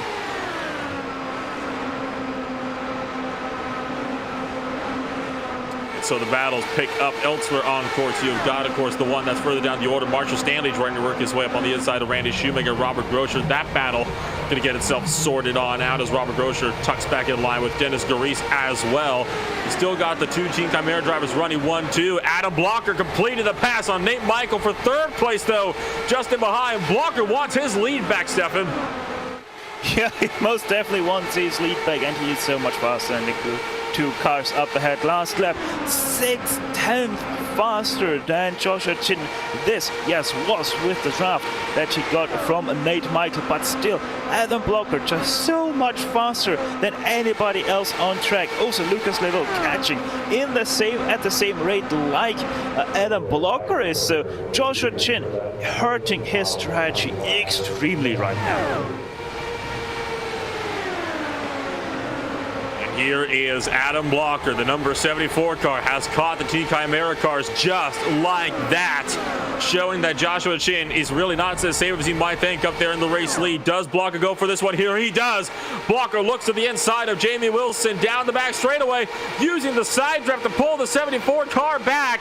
And will take the inside line by the time they get to turn number 3. Now has to work on Joshua Chin. Chin almost hits the wall, but it's going to be another pass for the lead as Adam Blocker goes down the inside. And once again, the 74 car is going to go back to the point. That was a huge moment from Josh Chin there. He nearly lost the car and nearly caused Adam Blocker to get into him there. Very, very close through turns 1 and 2 there for your championship contender. But this is a major, major moment in the race. Right now we have Josh Chin. He's now no longer leading, no longer collecting laps towards that bonus point. But at the same time, we have Adam Blocker now leading. Lucas Laville back in 6th position now, still trying to get by Michael here. And it looks like he might just pull it off, but he still has some work to do in order to get himself back into this championship fight. Because Josh Chin, as it stands right now, is taking home the title without any major changes of position. You saw Nate Michael being squeezed up towards the wall to the north chute. Thought Laville might turn himself, which would very quickly end his bid on a championship run in 2021, but he keeps with it. But look at how much time he has lost up to the guys in front like Jan Hoffman and Jamie Wilson, Joshua Chin, to say at the very least. I mean, Chin is trying to build a gap here over Jamie Wilson. I think Wilson backing off a little bit here to kind of give him the gap to work with, trying to make sure that when Jan Hoffman can get past him, Josh Chin is already out of the draft, so he can't be at risk of falling down another position here, Stefan. Yeah, even Jan Hoffman would be out of the draft at the time he gets past Jamie Wilson, which probably will be this or next lap. These Vortex cars right now are so much faster on these new tires that Joshua Chin would still be getting caught by both Hoffman and Laville. Laville, once again, back on track. He has the draft still of Jan Hoffman, and that means he is closing in quick.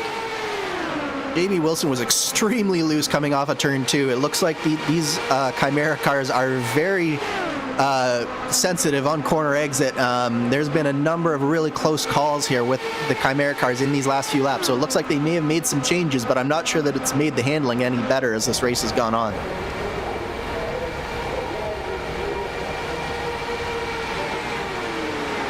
It looks like Jan Hoppen is going to be content to kind of settle this one back here and wait just that little bit longer as battles continue to rage on throughout the track. I mean, it's not just, up in this top grouping. You've also got, that fight just for the 10th position that is also, kind of in a heated up mess at the moment. I mean, deeper in the field, you got another points contender, Ethan Hagen, that's kind of sitting back there trying to work his way back up into a decent point scoring position. But I mean, you got all these positions that are in a bit of a rough spot at the moment.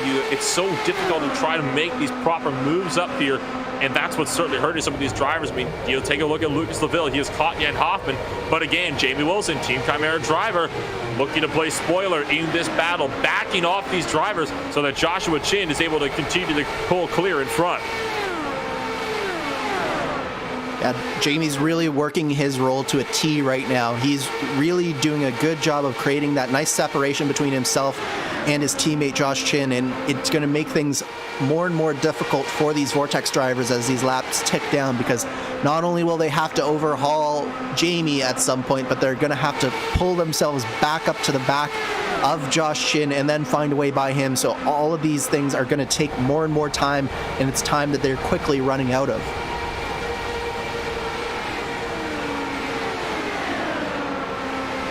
Hoffman looking to take a tighter line through turn one that last time by, trying to close up the gap to Jamie Wilson. I have a feeling, Steph, we're going to be seeing Jan Hoffman kind of be finished with waiting here in just a moment, but a bit of a wider entry that time by for turn two.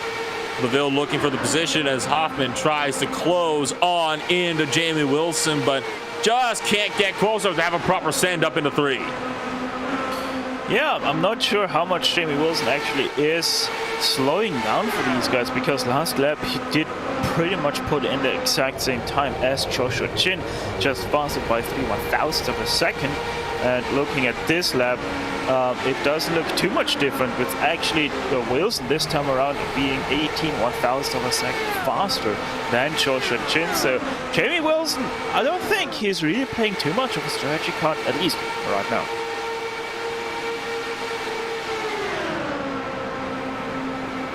So we'll have to see how this battle will develop on up here as Jan Hoffman looks set to try to continue to make this pass up here on Jamie Wilson. And while we have these couple of minutes here of just some very, very brief downtime, I'd imagine, as it won't take long for this battle to get itself heated back up. Why don't we see if we can bring up and dial up a driver that's been waiting so patiently for us so far throughout this restart. Henry Bennett joins us up in the broadcast booth. And Henry, hasn't quite gone your way today, but you are looking set there with how much speed you had to finish up on the podium today. Yeah, things were going well. I mean, I would have preferred to have been closer to Adam, but he made a call with wing levels on the previous pit stop, so when he made the move for the lead. Yeah, it turned out to be the correct call.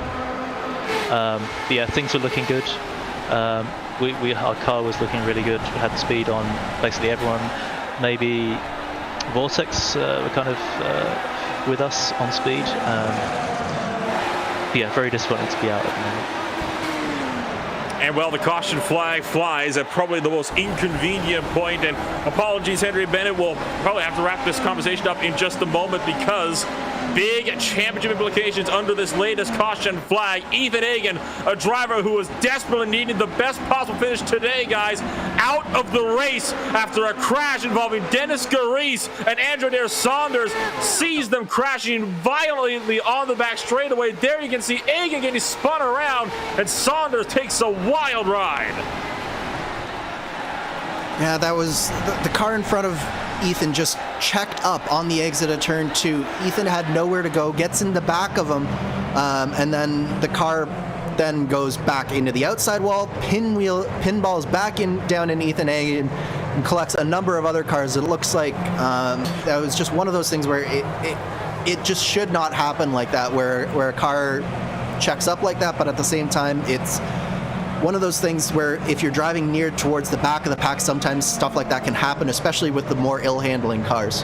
Actually, Dennis Garise made a mistake out of turn two. He did hit the outside wall. He did check up, and Ethan Hagen was able to avoid him. You're going to see it right here. He's going to avoid him right there. But with the damage that Dennis Garisi has, he has no control over that car. And he doesn't also really want to slow down too much so that guys behind just run into him because they're not expecting him to go slow down so much on the front straight. So, really,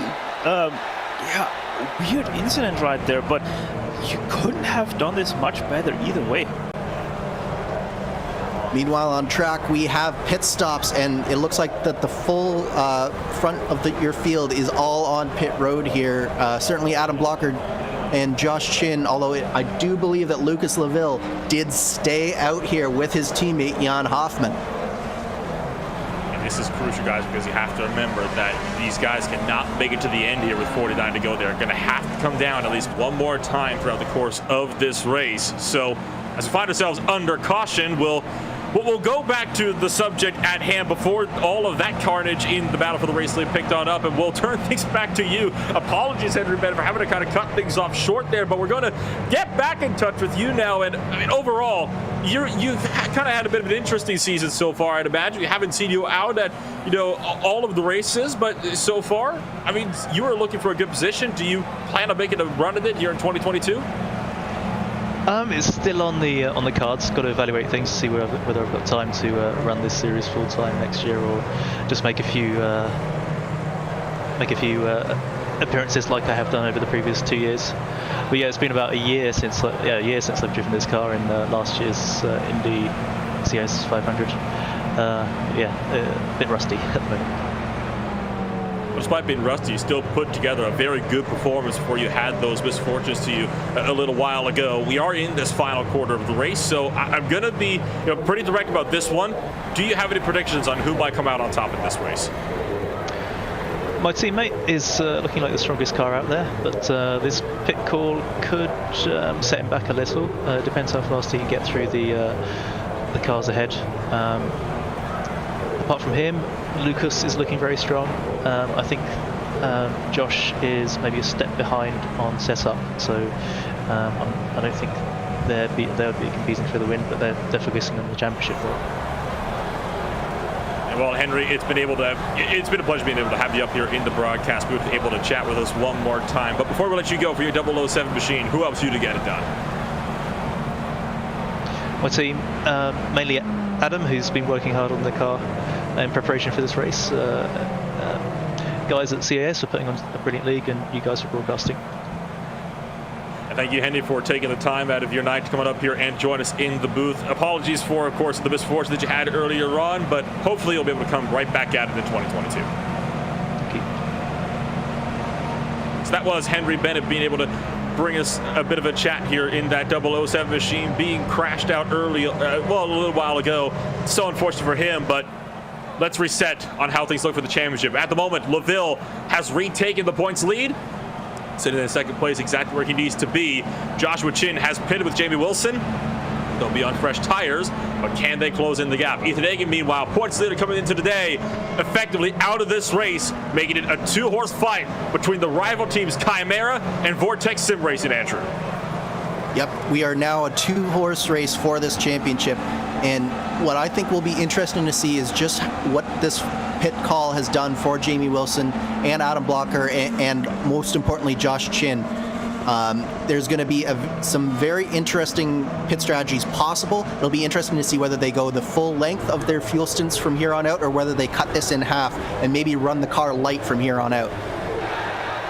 Green flag drops. We're back underway here for this final quarter of the IndyCar Ministries Indy 500. Vortex gets away well. Marshall Stanley, Robert Groscher looking tight for fourth and fifth, further in behind as Julian Altena now up into the podium positions for one of the first times all day long on track. Not the best of runs, though, for Team Chimera. Out of turn number 2, and already Chin lost quite a bit of time up to Adam Blocker, who's looking to close on up to Willis Schwarbauer to put the 65 car down yet another spot. Yeah, and you'd mentioned Julian Altena. We really haven't talked about him very much today, but he's had a very solid race today. working his way through the field, through strategy, through passing as well, working his way up into third place, and he is the meat in the sandwich between 4 Vortex cars. He's put himself nicely in third place, and he just might have a car under him that's good enough to play some spoiler here as we get into these the last quarter of this race. Adam Blocker, though, still on the charge, looking up the inside of Willie Schwabauer in the number 65 machine. You see, you were able to see for just those few moments, team tactics already up at play here, Stefan, as looks like Hoffa will be the driver to pull Lucas Laville around, as you see Jimmy Wilson and Joshua Chin both working their way up past Willie Schwabauer. That's one more step closer to where they need to be to try to retake this title. Yeah, Hoffman has picked up his speed quite nicely on the last set of pit stops when all of his Vortex teammates also did pit with him. So Hoffman most definitely found the wing changes that he needs to do to be once again up to speed. And this is also great news for Lucas Laville, because obviously right now he is able to save fuel behind his Team Vortex teammate, which obviously Joshua Chin not able to do, as he has to fight his way through. Oh no! Altena hard to the wall, and caution will fly again! And it's all falling apart for Julian Altena. The 71 car started dead last, and he was looking to try to work his way up through the grid, made it to third, and then crashes out of the podium, hit the outside wall, and out of control for the 71 car, got into Adam Blocker, and that sent him really hard into the outside wall, and up and over he goes. This incident actually started all the way back in turn 2. Julian Altena made a mistake through turn 2. He got up. I think he might have just barely brushed the wall. And then when he gets down into turn 3, he's on the outside. The car doesn't turn. And it simply is a one-way trip to the outside of the turn 3 wall. You can see he just barely brushes the wall off of 2 there. The Vortex cars try to draft past him. He's trying to defend this position all the way down into turn 3. And then as he goes to turn into 3, the car just doesn't turn. He goes straight into the wall on the exit. Adam Blocker, really good avoiding action, but Julian Altena's car now very damaged. He spins down into Blocker, and Julian Altena went for a very wild ride there. Yeah, do you know what? That hit in turn 2, it wasn't even that soft of a hit, because his front lifted a little bit as well. So that was huge damage to that right side car. And then obviously, if you have damage on the IR05, it's not only gonna hurt you in straight line speed, but it's also going to hurt you in turning capabilities. And Julian Altena found that out firsthand.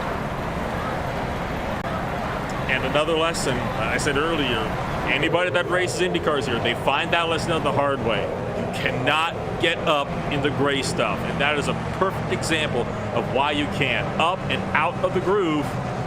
And you saw it instantly. Just could not turn the car, couldn't get it turned in, and that sent him up hard into the wall. But because of that latest caution, though, guys, that makes it a Vortex Sim Racing 1, 2, 3, and 4, where you have Adam Blocker and then the 2 Team Chimera drivers. So Vortex Sim Racing effectively controlling this race now from the lead with under 50 laps to go. Lucas Laville, at the moment, with all of his teammates quite literally surrounding him, is in a dream position. He's got a massive shield behind him now, back to Joshua Chin. Yeah, this is the perfect position for Lucas Laville, but what I'm wondering here, Nolan, is because there was some contact between Altena and Adam Blocker. We've seen that Adam Blocker has been able to pass at will throughout this entire race, but did he get any damage from that incident there? We'll know shortly enough when we go back to green whether he's able to do the same thing that he's done throughout this race, but that could also have huge implications, because despite even if Adam has damage, I know that he won't want to put away his dream of winning this Indy 500 here today either. And that kind of brings forward, a really big dynamic, doesn't it? Because, I mean, do you have... well, at the moment, the way it sits, Lucas Laville would still be the champion.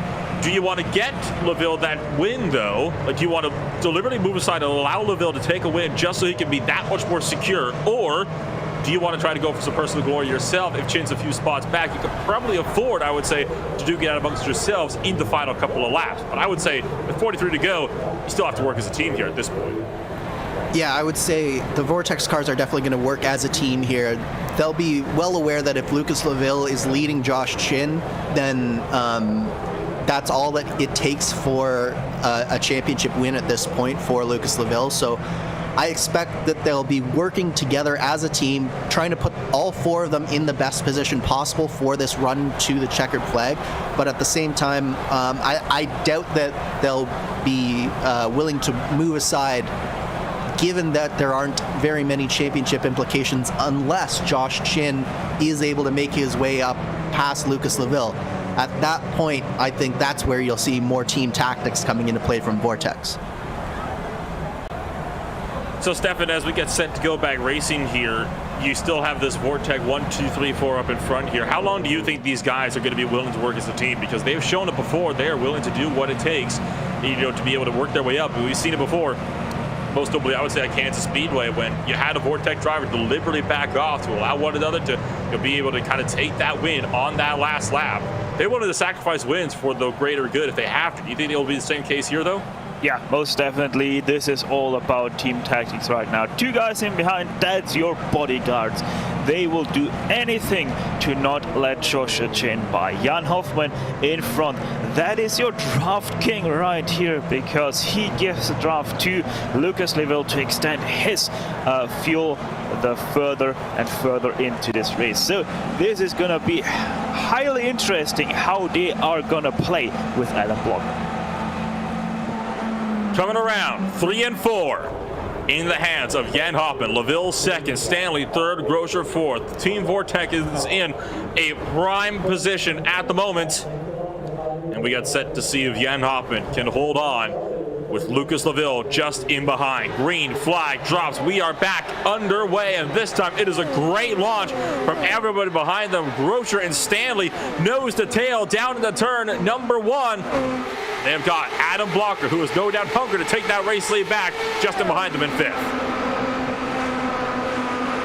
Really nice start from the Vortex cars. This is exactly what Lucas Laville needed. He's got Grosser and Stanley holding back just a little bit, and that's going to create just a little bit of separation between himself, Adam Blocker, and Josh Chin in this race. So exactly what Lucas Laville was looking for from this restart.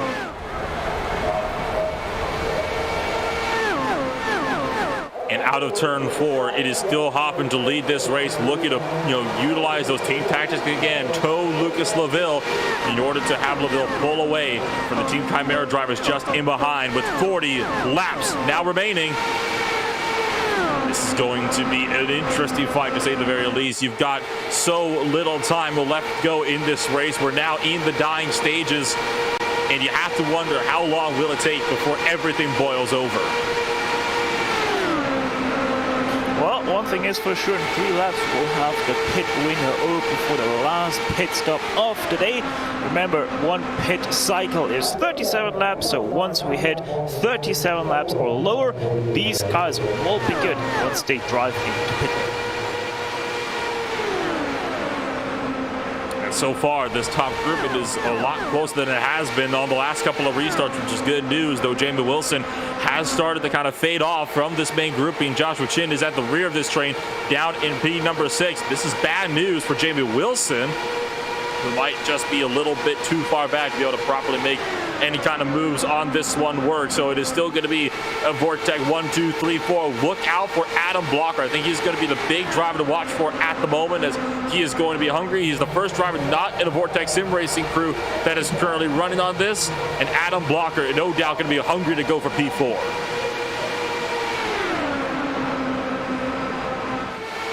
What about that pace though from Jan Hoffman right now? 40.493. That was his second fastest lap of the day, only beat by lap number 9, which was a 40.478. So unsurprisingly, Jamie Wilson in behind having big issues to keep on to the back end of these top 6. And Joshua Chin probably also not that comfortable right now sitting in behind Adam Block. And I think one of the causes of that, Stefan, Look at the track temp. We're back down below 100 degrees. We're into double digits again, 99 degrees track temperature right now. So things are starting to cool off. We've got a big cloud over the track. That's going to give all these cars more grip. And we already know that Josh Chin hasn't necessarily had the best car in that hot weather. But as this track cools down, this might just be coming back into Josh Chin's hands from a setup perspective as well.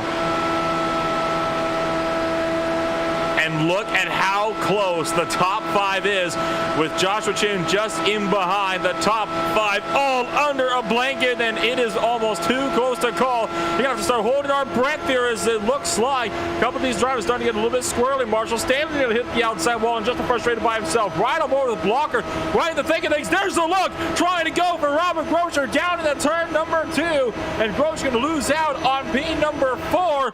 Up to Adam Blocker. That splits up the train a little bit, and here comes Chin looking to throw his hat into the ring as the Vortex Simmering train starts to be broken apart. Really smart move from Josh Chin here. He's trying to use Adam Blocker to basically part the seas for him, and what he's trying to do is he's trying to stay as close to the back of Adam Blocker as he possibly can and allow himself to be drafted up behind Blocker and make these moves happen, and basically make Adam make the move for him. He's managed, it looks like, through turns 1 and 2 here. It's going to be very close, but he just makes that move happen as Grosser has to get out of it on the exit to turn 1 there. Really strong move, really desperate move from Josh Chin, but he made it work, and now there's only 3 Vortex cars between himself and the lead, as well as Adam Blocker. Joshua Chin, though, has fallen off quite a bit as a result of that, though, so the 93 car going to have to hope they go side by side again up the road so we can close back in.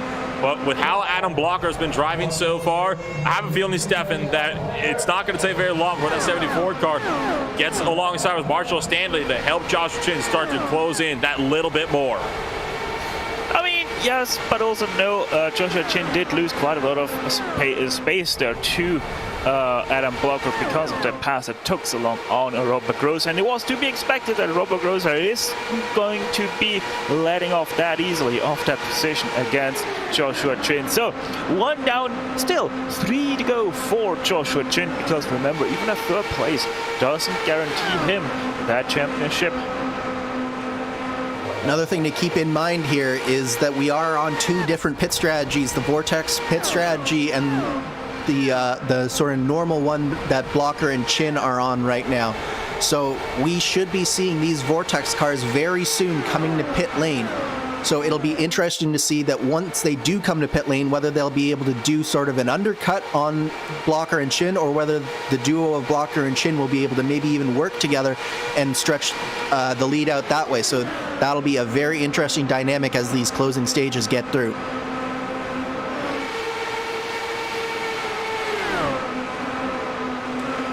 Adam Blocker makes his way up into 3rd place. Marshall Stanley being forced to back out through 3 and 4 over through that north chute. So Blocker now up into the podium positions once again, and LaVille still being pulled around by Jan Hoffman, and this is a strategy we can expect to see continue to build, Stefan. I don't think we're going to be seeing LaVille looking for that race lead until much later in this race, provided this goes green, unless Adam Blocker decides to have a word or two to say about that, if he's going to no doubt be trying to charge up to the race lead. Yeah, and Joshua Chin is starting to get more and more aggressive with those curbs on the inside of our turns. And turn 1, he just nearly lost the car because he went too deep onto that curb. So he's playing with fire right now. Hopefully it doesn't decide to bite him.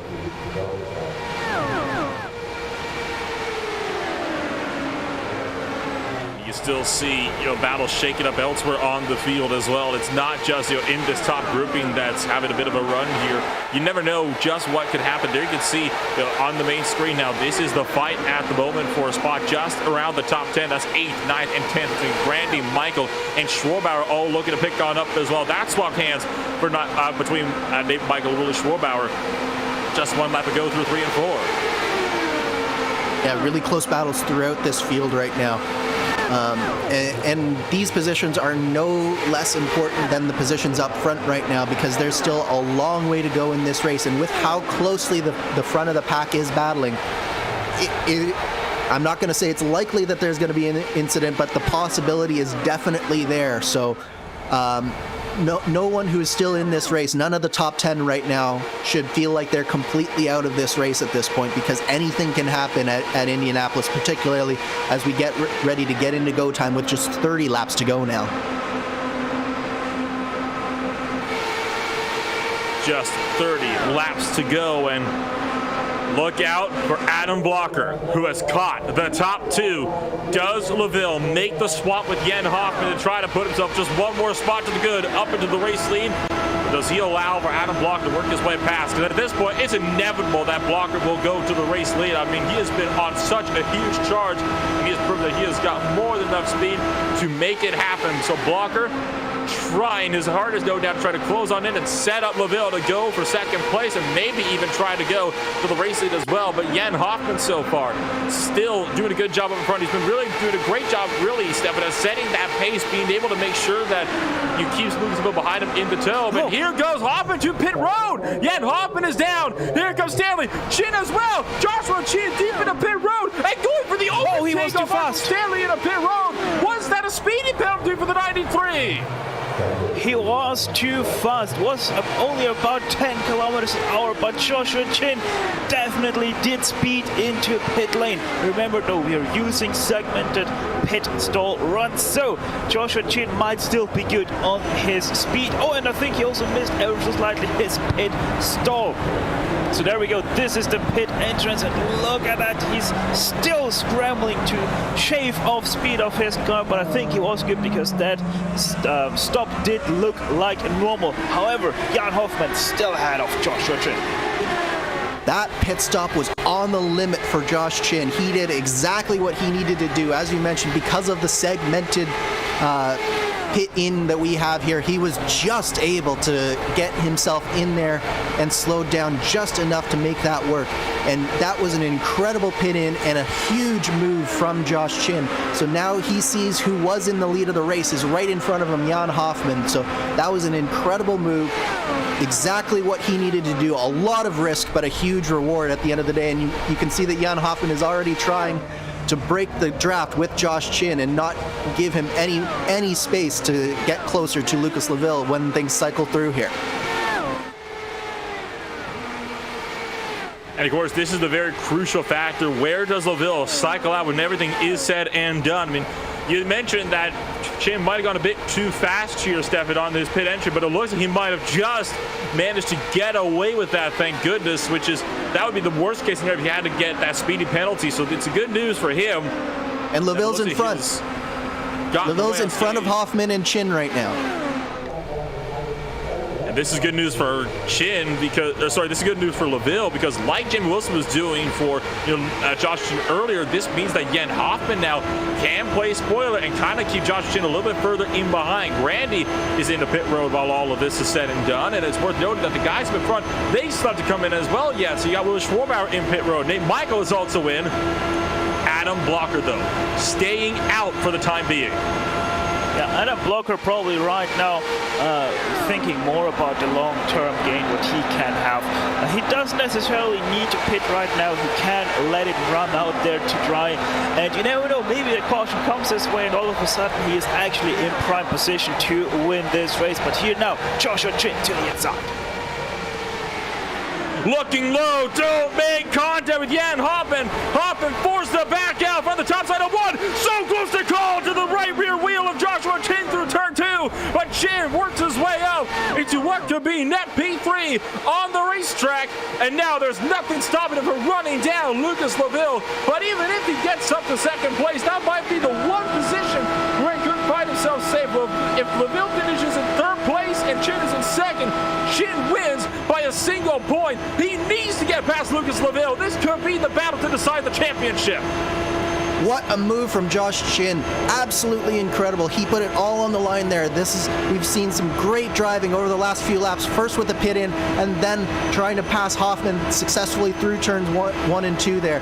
Absolutely incredible. This is exactly what he needs to do, and he knows it. He has to be inch perfect for the rest of this race, and most importantly, he has to get by Lucas Laville, and it has to be soon.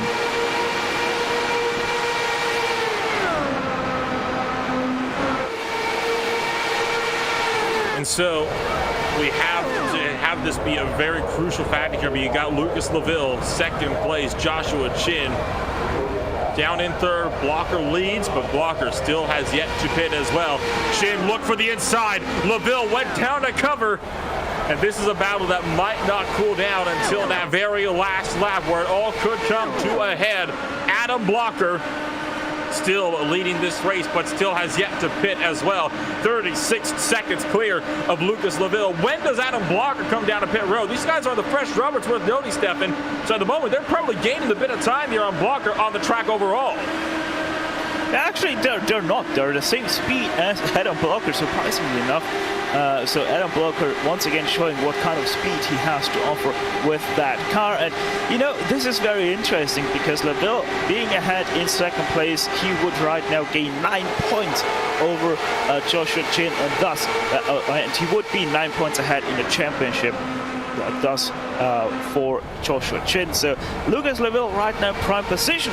By the way, in case you're wondering what would happen if those two would collide and end the race there and then, well then Lucas Laville would win the championship, but hopefully this isn't going to happen. And I think that the one play that Adam Blocker might be doing right now, Stefan, is you mentioned just how good these tires last, especially at the end of the stint. They really sort of hang on for all they're worth. So it could be that Adam Blocker is going to try and extend this stint as long as possible, and maybe we'll see a fuel-only stop from Adam Blocker to make sure that he wins this race. Yeah, I wouldn't be surprised for Blocker to try the fuel-only strategy because, yeah, these tires are basically set in stone. They don't change too much unless the temperatures are way too high on the track at Indianapolis. Then you can feel a little bit of a drop-off late into the stint, but apart from that, it wouldn't be too much of a problem. And Joshua Chin, you can see, starting to lose a little bit of time up to Lucas Laville. Great news for the Vortex Sim Racing driver who is looking to defend a championship here at the Indianapolis Motor Speedway in the IndyCar Ministries Indy 500. And what a championship battle we are seeing develop in front of our very eyes here today. We talked about it. This could have the potential to come right down to the wire, as further behind, Robert Groscher had just the smallest of little scrapes, I believe, with the outside wall. Chin, though, look at how much he closed up that last time by on the back straightaway, Andrew. It is not over by any stretch of the means. Laville is faster through the corners, but Chin able to reel him back in on the straightaways, but it's not enough with how much Laville can pull out in the turns. There's no doubt about it. The Josh Chin's car is just that little bit more trimmed out than Lucas Laville, and he's really putting it to good use on the straightaways. But as you mentioned, where it's costing him is in those corners, and he's just not able to stay quite close enough to the back end of that number one car of Lucas Laville. But one of these days, he is going to find a line, or Lucas Laville is going to make a small mistake, and then he will be there. And it's at that point that he's got to be able to make sure that he still has the car and the tires under him in order to be able to capitalize on that. So this is going to be a very, very close race for the, not only for what will probably end up being second on track, but also for the championship here. I think that this is going to come right down to the wire, Nolan.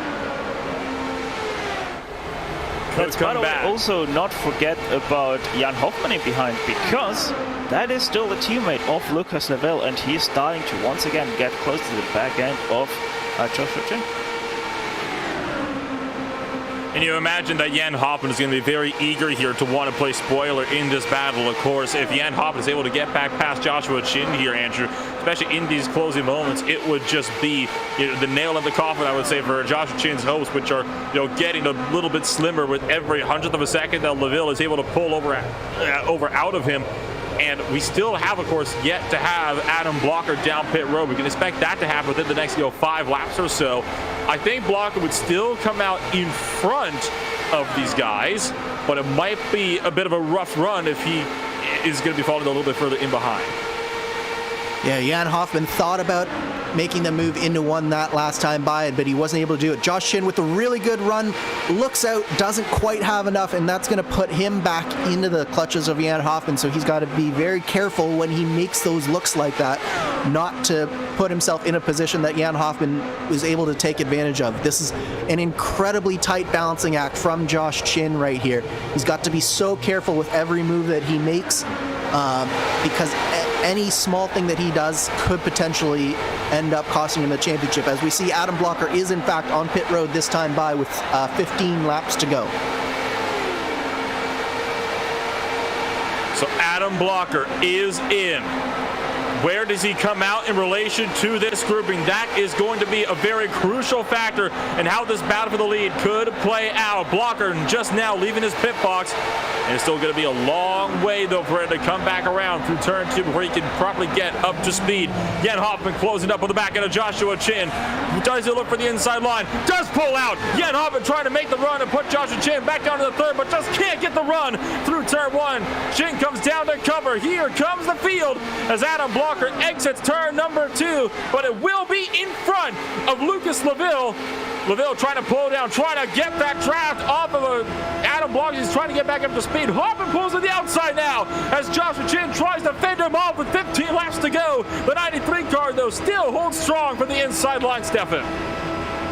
Yeah, that wasn't exactly what Jan Hoffman should have done right there. Should have stayed in behind and get the run out of turn 4, like he is keeping on getting on Joshua Chin, because Joshua Chin seems to slow down once again. He's not able to carry as much speed anymore through the turns, and this is really hurting obviously also his straight line speed, because the slower you enter a straight, the more speed you have to once again build up to be at the same speed, and this is really what is Joshua Chin hurting. He's also lost a little bit of time now to Lucas Laville, and Lucas Laville loving the slipstream now he gets from Adam Blocker.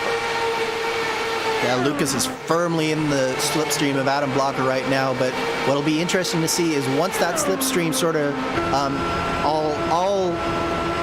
as we see a move here from Jan Hoffman going into one, I think he's got it this time.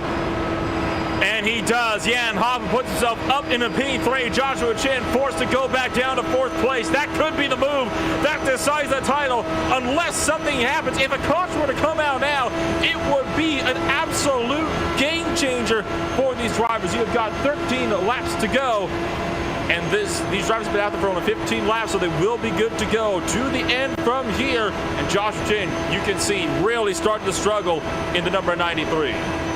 Yeah, he just doesn't have the downforce to make this work, and as soon as Laville started to stretch out his lead a little bit and Chin had less of a draft compared to Hoffman behind him, you saw that he was just a sitting duck to that Vortex car.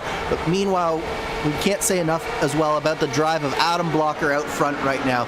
He has done a fantastic job throughout this race, coming from P24 on the grid, and he has really been the strongest car all day, and now he leads Lucas Laville by half a second with just 12 laps to go. It looks like at this point it's Blocker's race to lose. 12 laps remaining, and in this 2-horse race, Lucas Laville looks set to go out there and take a second consecutive championship. Won it in 2020. Looking to win it again in 2021 in this final race. Adam Blocker, half a second clear. Taking almost 6/10 now from Lucas Laville. And with the fresh rubber, he'll be able to no doubt pull around and continue to just build that gap throughout the remaining few laps in this dying race. I mean, this has just been one of the most intense title fights we have seen yet, and it's going to all be coming down for the wire. And well, with 11 laps to go, we will see if we can't dial up Ethan Hagen for even just a brief moment here. Ethan Hagen joins us up in the broadcast booth, and Ethan, you are coming into this race at the points lead, and what a way for your title to end, unfortunately. Yeah, it's definitely unfortunate. Like, the one that angers me most, like, if you're a lap down, why even trying to race a championship contender? That was just stupid, I would think. But yeah, it's frustrating, but it happens to many drivers, and it got me today. And well, we don't have too much time, so I'm going to kind of cut right to the chase here. Obviously, out of the fight, unfortunately, for 2021. But do you plan to do you plan to make a run on it in 2022? You've shown you've got the pace for it. Absolutely. I mean, I'll be joining with Iconic Motorsports for next season. I'm very excited for that, and hoping that I could get some more wins, some more podiums, and we'll go from there. Here's to hoping then that you will have the best of luck over in that next season in 2022. For now, though, from Indianapolis here, Ethan, anybody you'd like to shout out for that number 20 car? Just thanks for everybody like Johnny for starting this team up, and thanks to Iconic for giving me another opportunity for next season.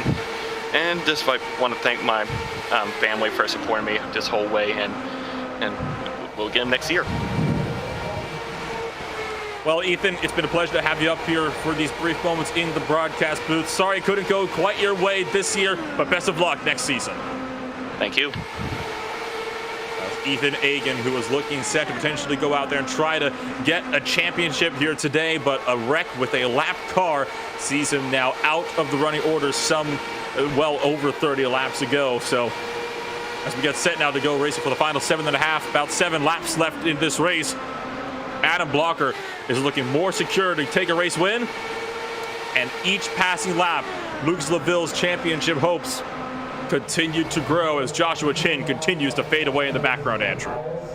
Yeah, his car is just going away from him at this point, Nolan. I don't think that there's anything left that Josh Chin can do.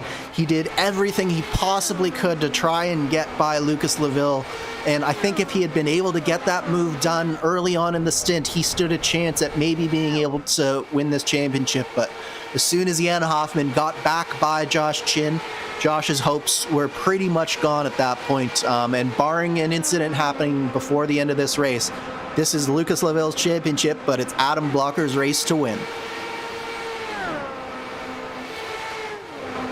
Adam Blocker's race to win indeed, and I can tell you right now, Blocker has been doing such a phenomenal job out there today. I mean, he has just been an unstoppable force. He was all the way down in 25th place for qualifying. That's where he started this race, or 24th is where he started today here, Stefan.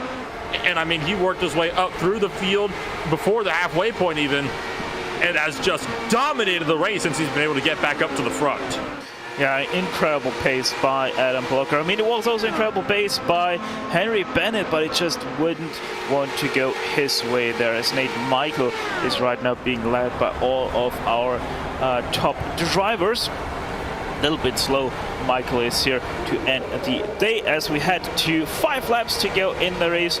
I mean, Lucas Laville and Joshua Chin, you knew that this would be a battle all the way to the wire. And in these last dying moments of this race, it kind of makes you wonder, where did Joshua Chin lose this championship, and where did Lucas Laville win it? I think it might have been that bold strategy call from Lucas Laville that really made that win solidified for him. He put 4 Vortex cars right at the front of this field, put Josh Chin on the back foot.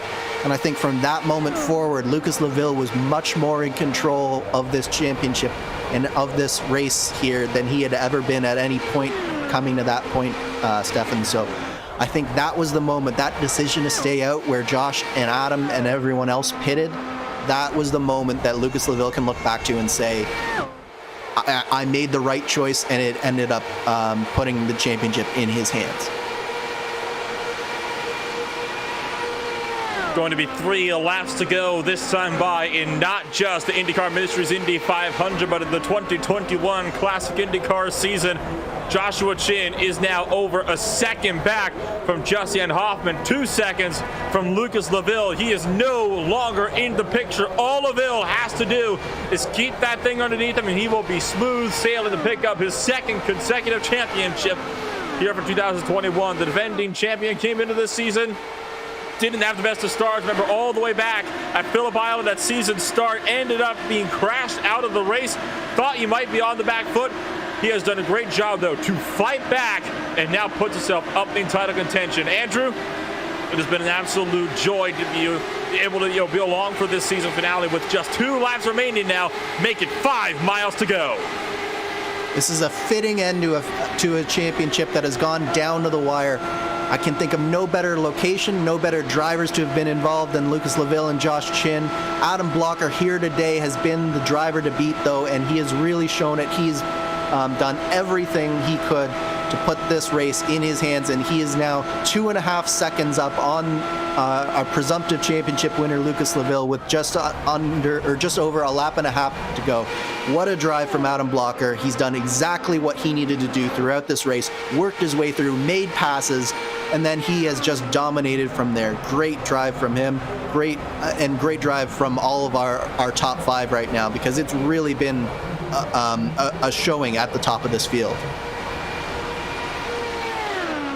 And so it begins. The final lap of this race, the 2020 Indy 500, ended under yellow flags. That is not going to be the case today. Adam Blocker on his final trip around the circuit. Lucas Laville is still looking clear. Joshua Chin miles behind. Nothing to worry about for Vortex Sim Racing. So Adam Blocker, as he comes around these final couple of corners, we thank everybody for joining us on what has been an emotional and a thrilling 2021 season.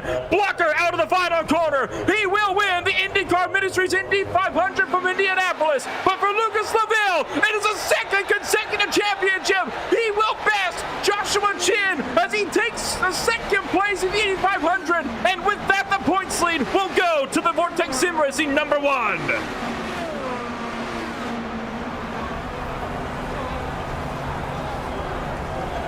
And Stefan, what an emotional end to a season. So many close calls for both Chin and Laville. Heart-stopping most throughout this race where you thought it might be over.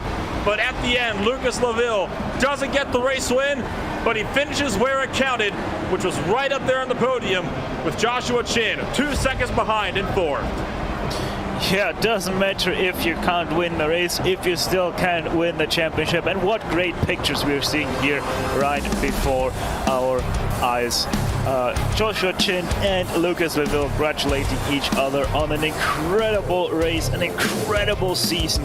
And Adam Blocker with the donuts. Yeah, just incredible. Don't think we could have had a much better race here today for the top 5 positions. You can barely see that very blue 74 car throughout the smoke. It was a well-driven race from Adam Blocker. And that will be, of course, a wrap of the 2021 Classic IndyCar Series season. As Lucas Laville pulls around and gets set to do a few a couple of spins on his own. Let's take a look now at your official post-race results that got Lucas Laville a championship here at the Indianapolis Motor Speedway with the IndyCar Ministries Indy 500. Adam Blocker comes home, started 25th place, worked his way through the field, dominated the race to finish 2.7 seconds over, retaining champion Lucas Laville down to 2nd place. Jan Hoffman was down in 3rd place to round out the podium. Joshua Chin, tried as he may, has to settle for 4th place and 2nd place in the championship hunt as well. Robert Groscher rounds out the top 5 with Jamie Wilson in 6th place. Willie Schwabauer in 7th with Mike Grandy in 8th as the last driver on the lead lap. And it is Nate Michael in 9th place with Franz Josef Stuhm-Andrew down in 10th place. 11th, we have Randy Shoemake, and then we are starting to get into the drivers who failed to finish this. Marshall Stanley had a little bit of an incident there. Julian Altena obviously had that contact with Adam Blocker with 45 to go. Ethan Egan, your other championship hopeful, his championship did not end how he wanted it in 14th against the wall. Andrew Adair Saunders down in 15th, Dennis Garisi in 16th, JC Hay down in 17th, Jack Turner 18th, Andrew Aitken in 19th, and Henry Bennett, who was so strong early from the pole, has to settle for a 20th place finish.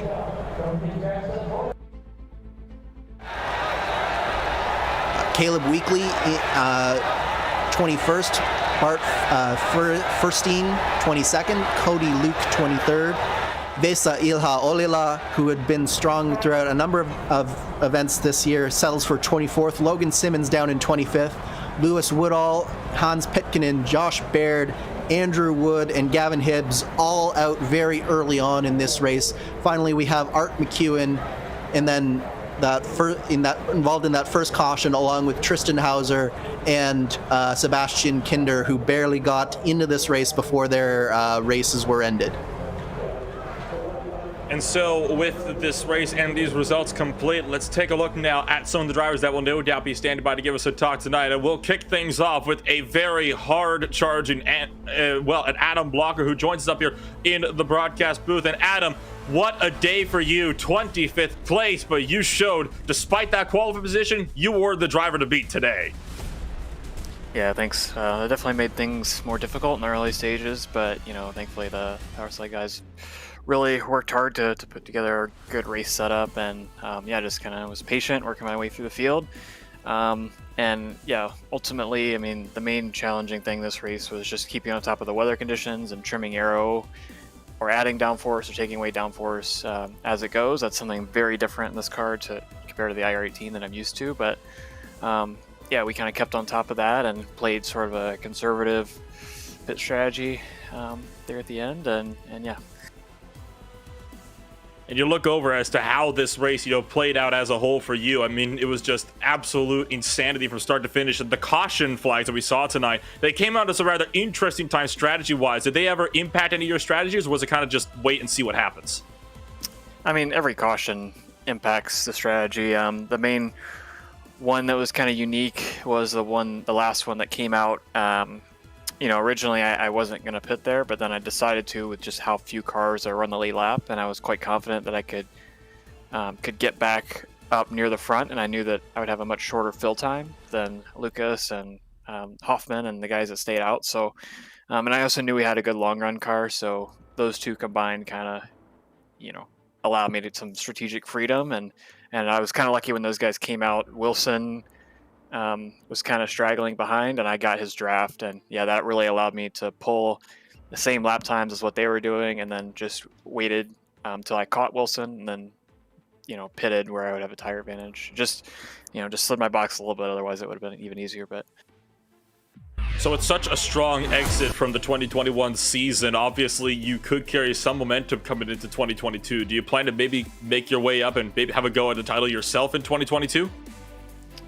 I can't really see myself doing that with all the other commitments I have, both in real life and on iRacing. But this car was definitely fun to race. This is the first time I've ever raced it on iRacing, so it was pretty fun. Wasn't really expecting it to be this fun, so. Yeah, definitely might consider racing it again in the future, but yeah, definitely want to thank everybody in the team for the setup that we made, and also thank the organizers for allowing me to run, and yeah, thank you guys for calling the race.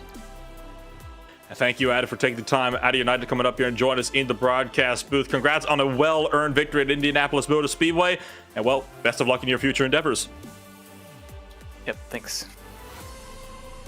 That was Adam Blocker bringing it home from 25th up to first place, and we are going to now move it on down to, we'll start with the runner-up here in the points coming into today, Joshua Chin, going to be the next driver to come on up here in the booth, and I'll pass it on to our points runner-up here, Andrew.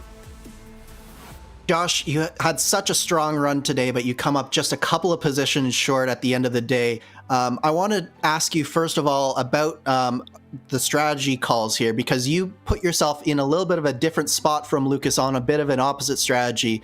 What do you think? Do you think you're okay with how the strategy went out, or would you have done something slightly different upon reflection? Well, for the sake of Jason Brophy, it worked out great today. We made a little miscalculation on laps and everything.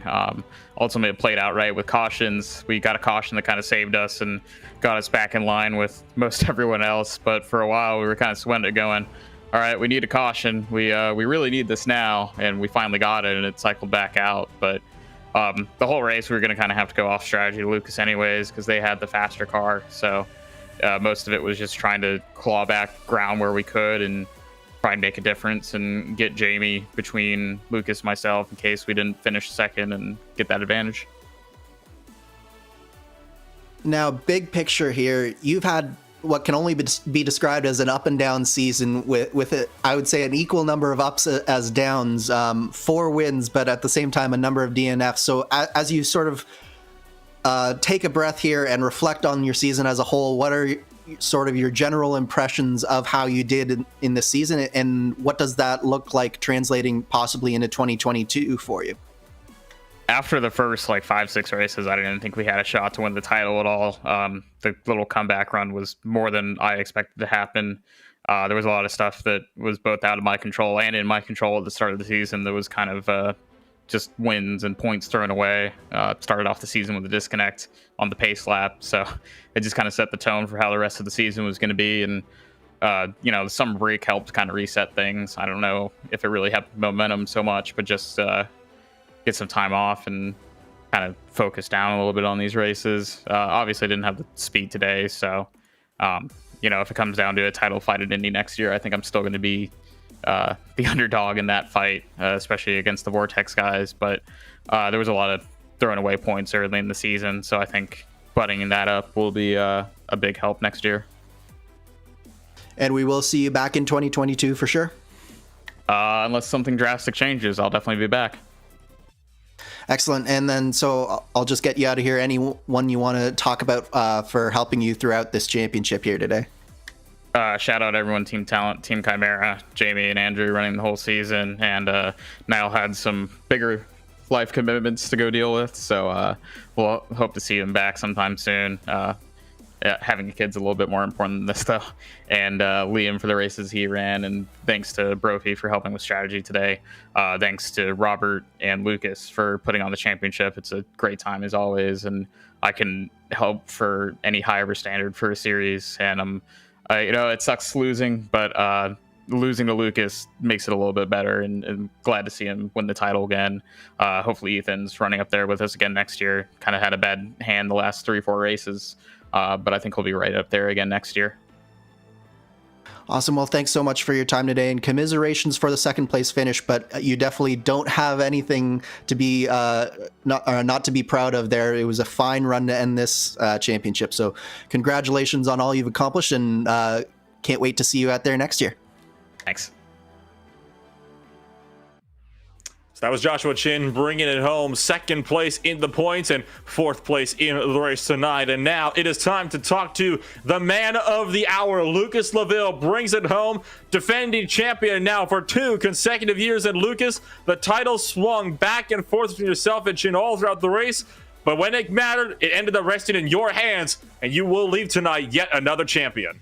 Yeah, tight it was, that's for sure. I ran out of gas probably like 100 yards after the finish line, but yeah, that was cool.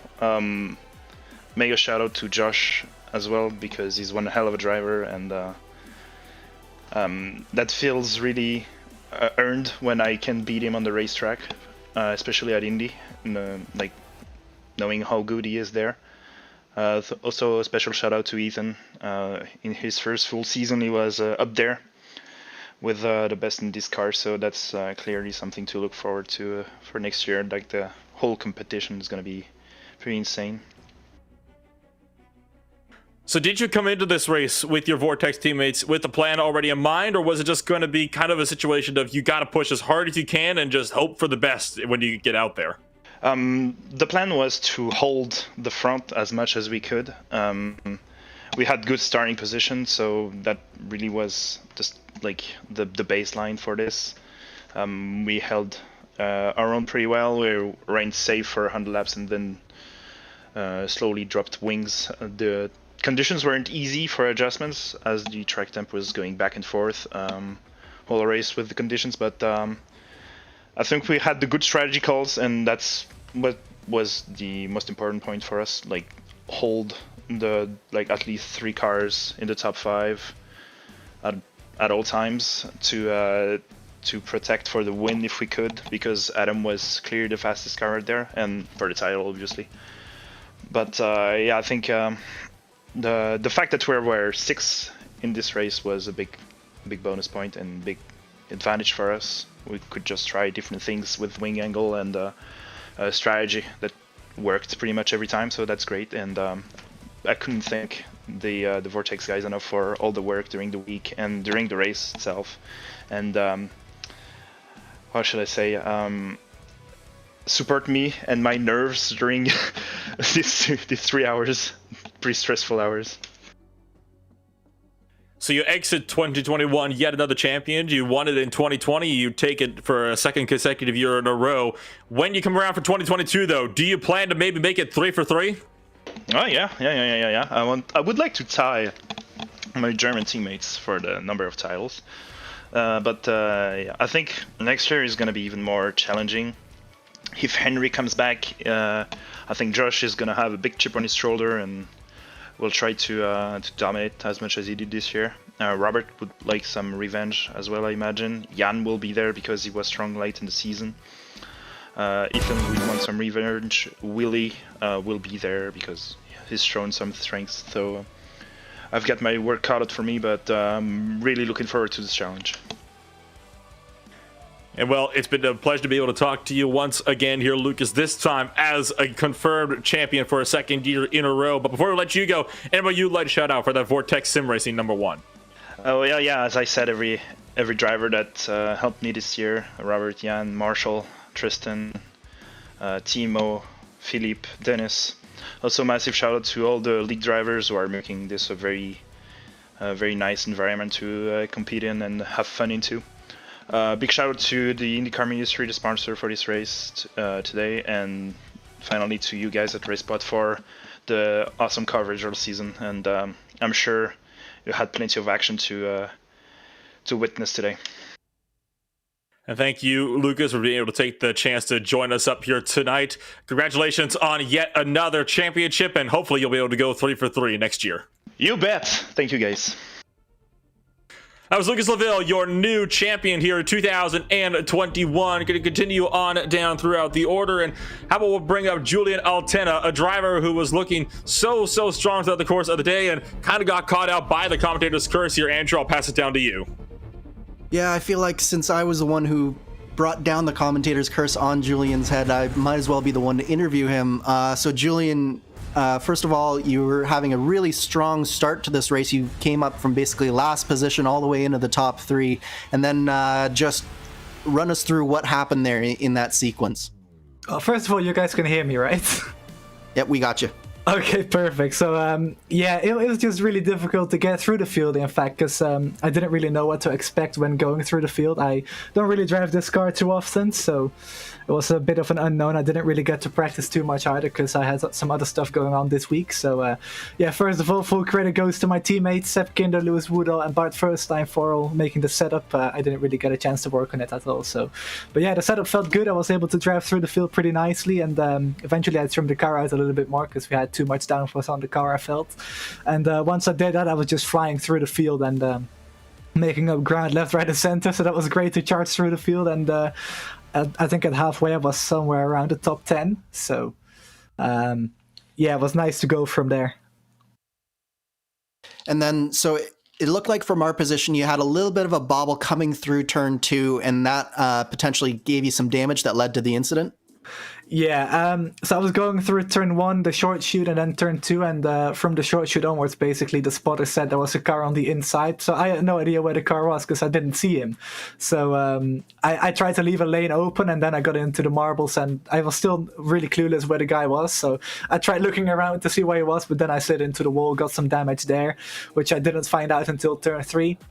When I went into the grey again, and it just took off from there, quite literally in a way. And in turn 4, I have to say sorry to one of those guys who I hit. I tried to get the car down to go into the pits, but the car stepped out from me, and I hit that guy as well. I'm not sure who it was, but apologies to that person as well. But just a massive shame, because the day was going so well. I think I was on for a result in or around the top 5 there. So big shame, but it is what it is. Now, you joined this championship about 3/4 of the way through, so you really were never in the championship fight. But looking forward to 2022 here for next year, what are your thoughts and what are your aspirations looking ahead? Well, I've obviously been getting my feet wet into this car the last few races here, so I think I'm gonna do more or less the same going into next year. Obviously, I want to be in or around the top 5, hopefully, because I do know that although I'm not winning pace on the road courses, I'm certainly around the podium or top 5 there as well. So I know I can bank on the road courses there, and with some more experience with the setups, I can probably improve on my ovals as well. I'm just looking for something around the top 5 in the championship next year. I'm going to try and bring some more of my teammates along as well. So hopefully get them involved and even boost all the setup work. That's really it. That's all the plans that I've got. If we can get there, then anything that is within reach, I'll take it. Awesome. Well, we're definitely looking forward to seeing you again next year. Before I let you go, anyone that you want to give a shout out to for your season? Yes, obviously, you guys for broadcasting. It's a pleasure to always watch it back.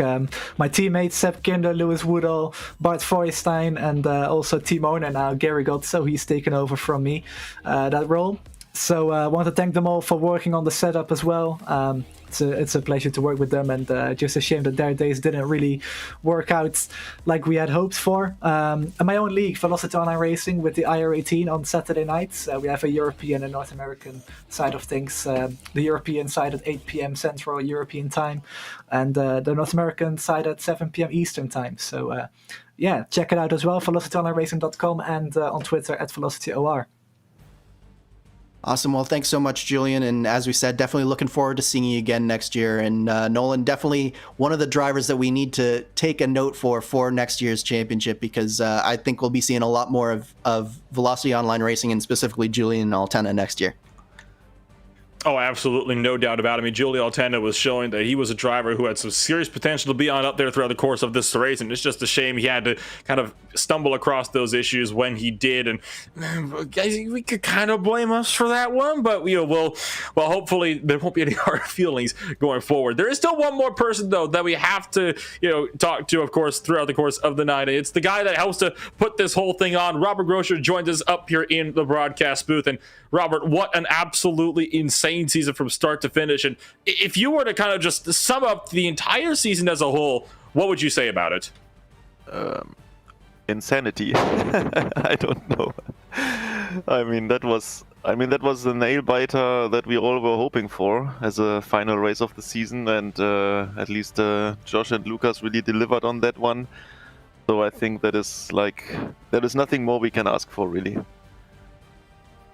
To say the very least, it ended up being a very, very successful season overall throughout your guys, and hopefully we'll be able to have just as thrilling of a season when you come around round 2 at 2022 as well. And Robert, you do such a good job with this league, and we've said it before, this is one of the more exciting IndyCar leagues that you can probably find out there on the iRacing service. But overall for you, who would you say kind of helps you to get it done and help put this thing on for us here today?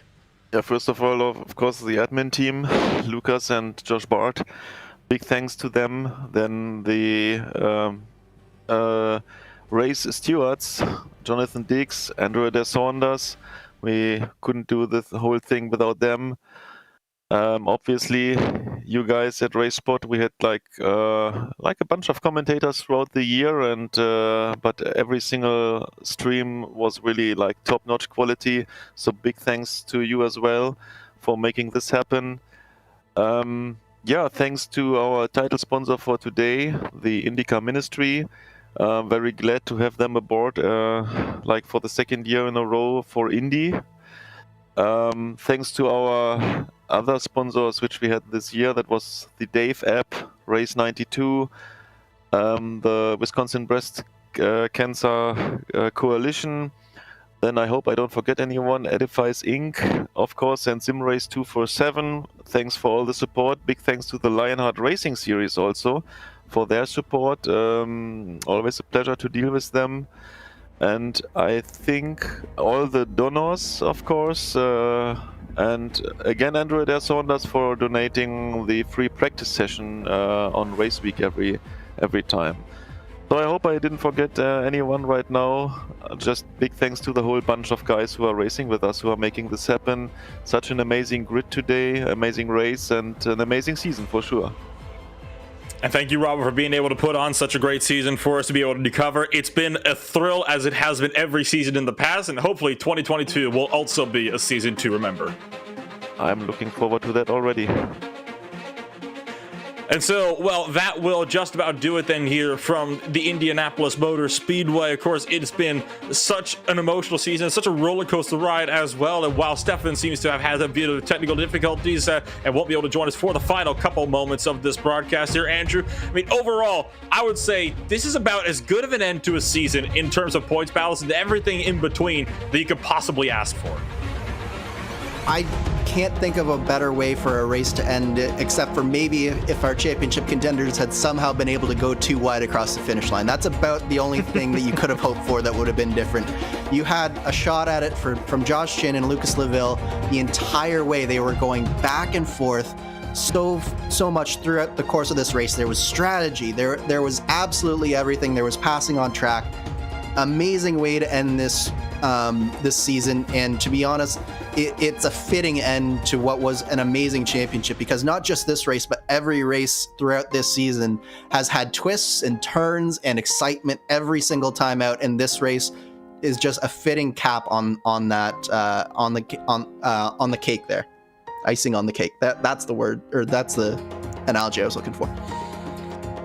It's been everything we could possibly ask for, and sadly, we can't be with it anymore, though. We have to look forward to next year. For now, though, from 2021, it is time to say farewell for the Classic IndyCar Series. I've been Ola with Andrew Kinsella in the broadcast booth, along with Stefan Schlacker, also with us, with Hugo Louise, doing a great job, as always, behind the cameras, here for the season finale, the IndyCar Ministries Indy 500.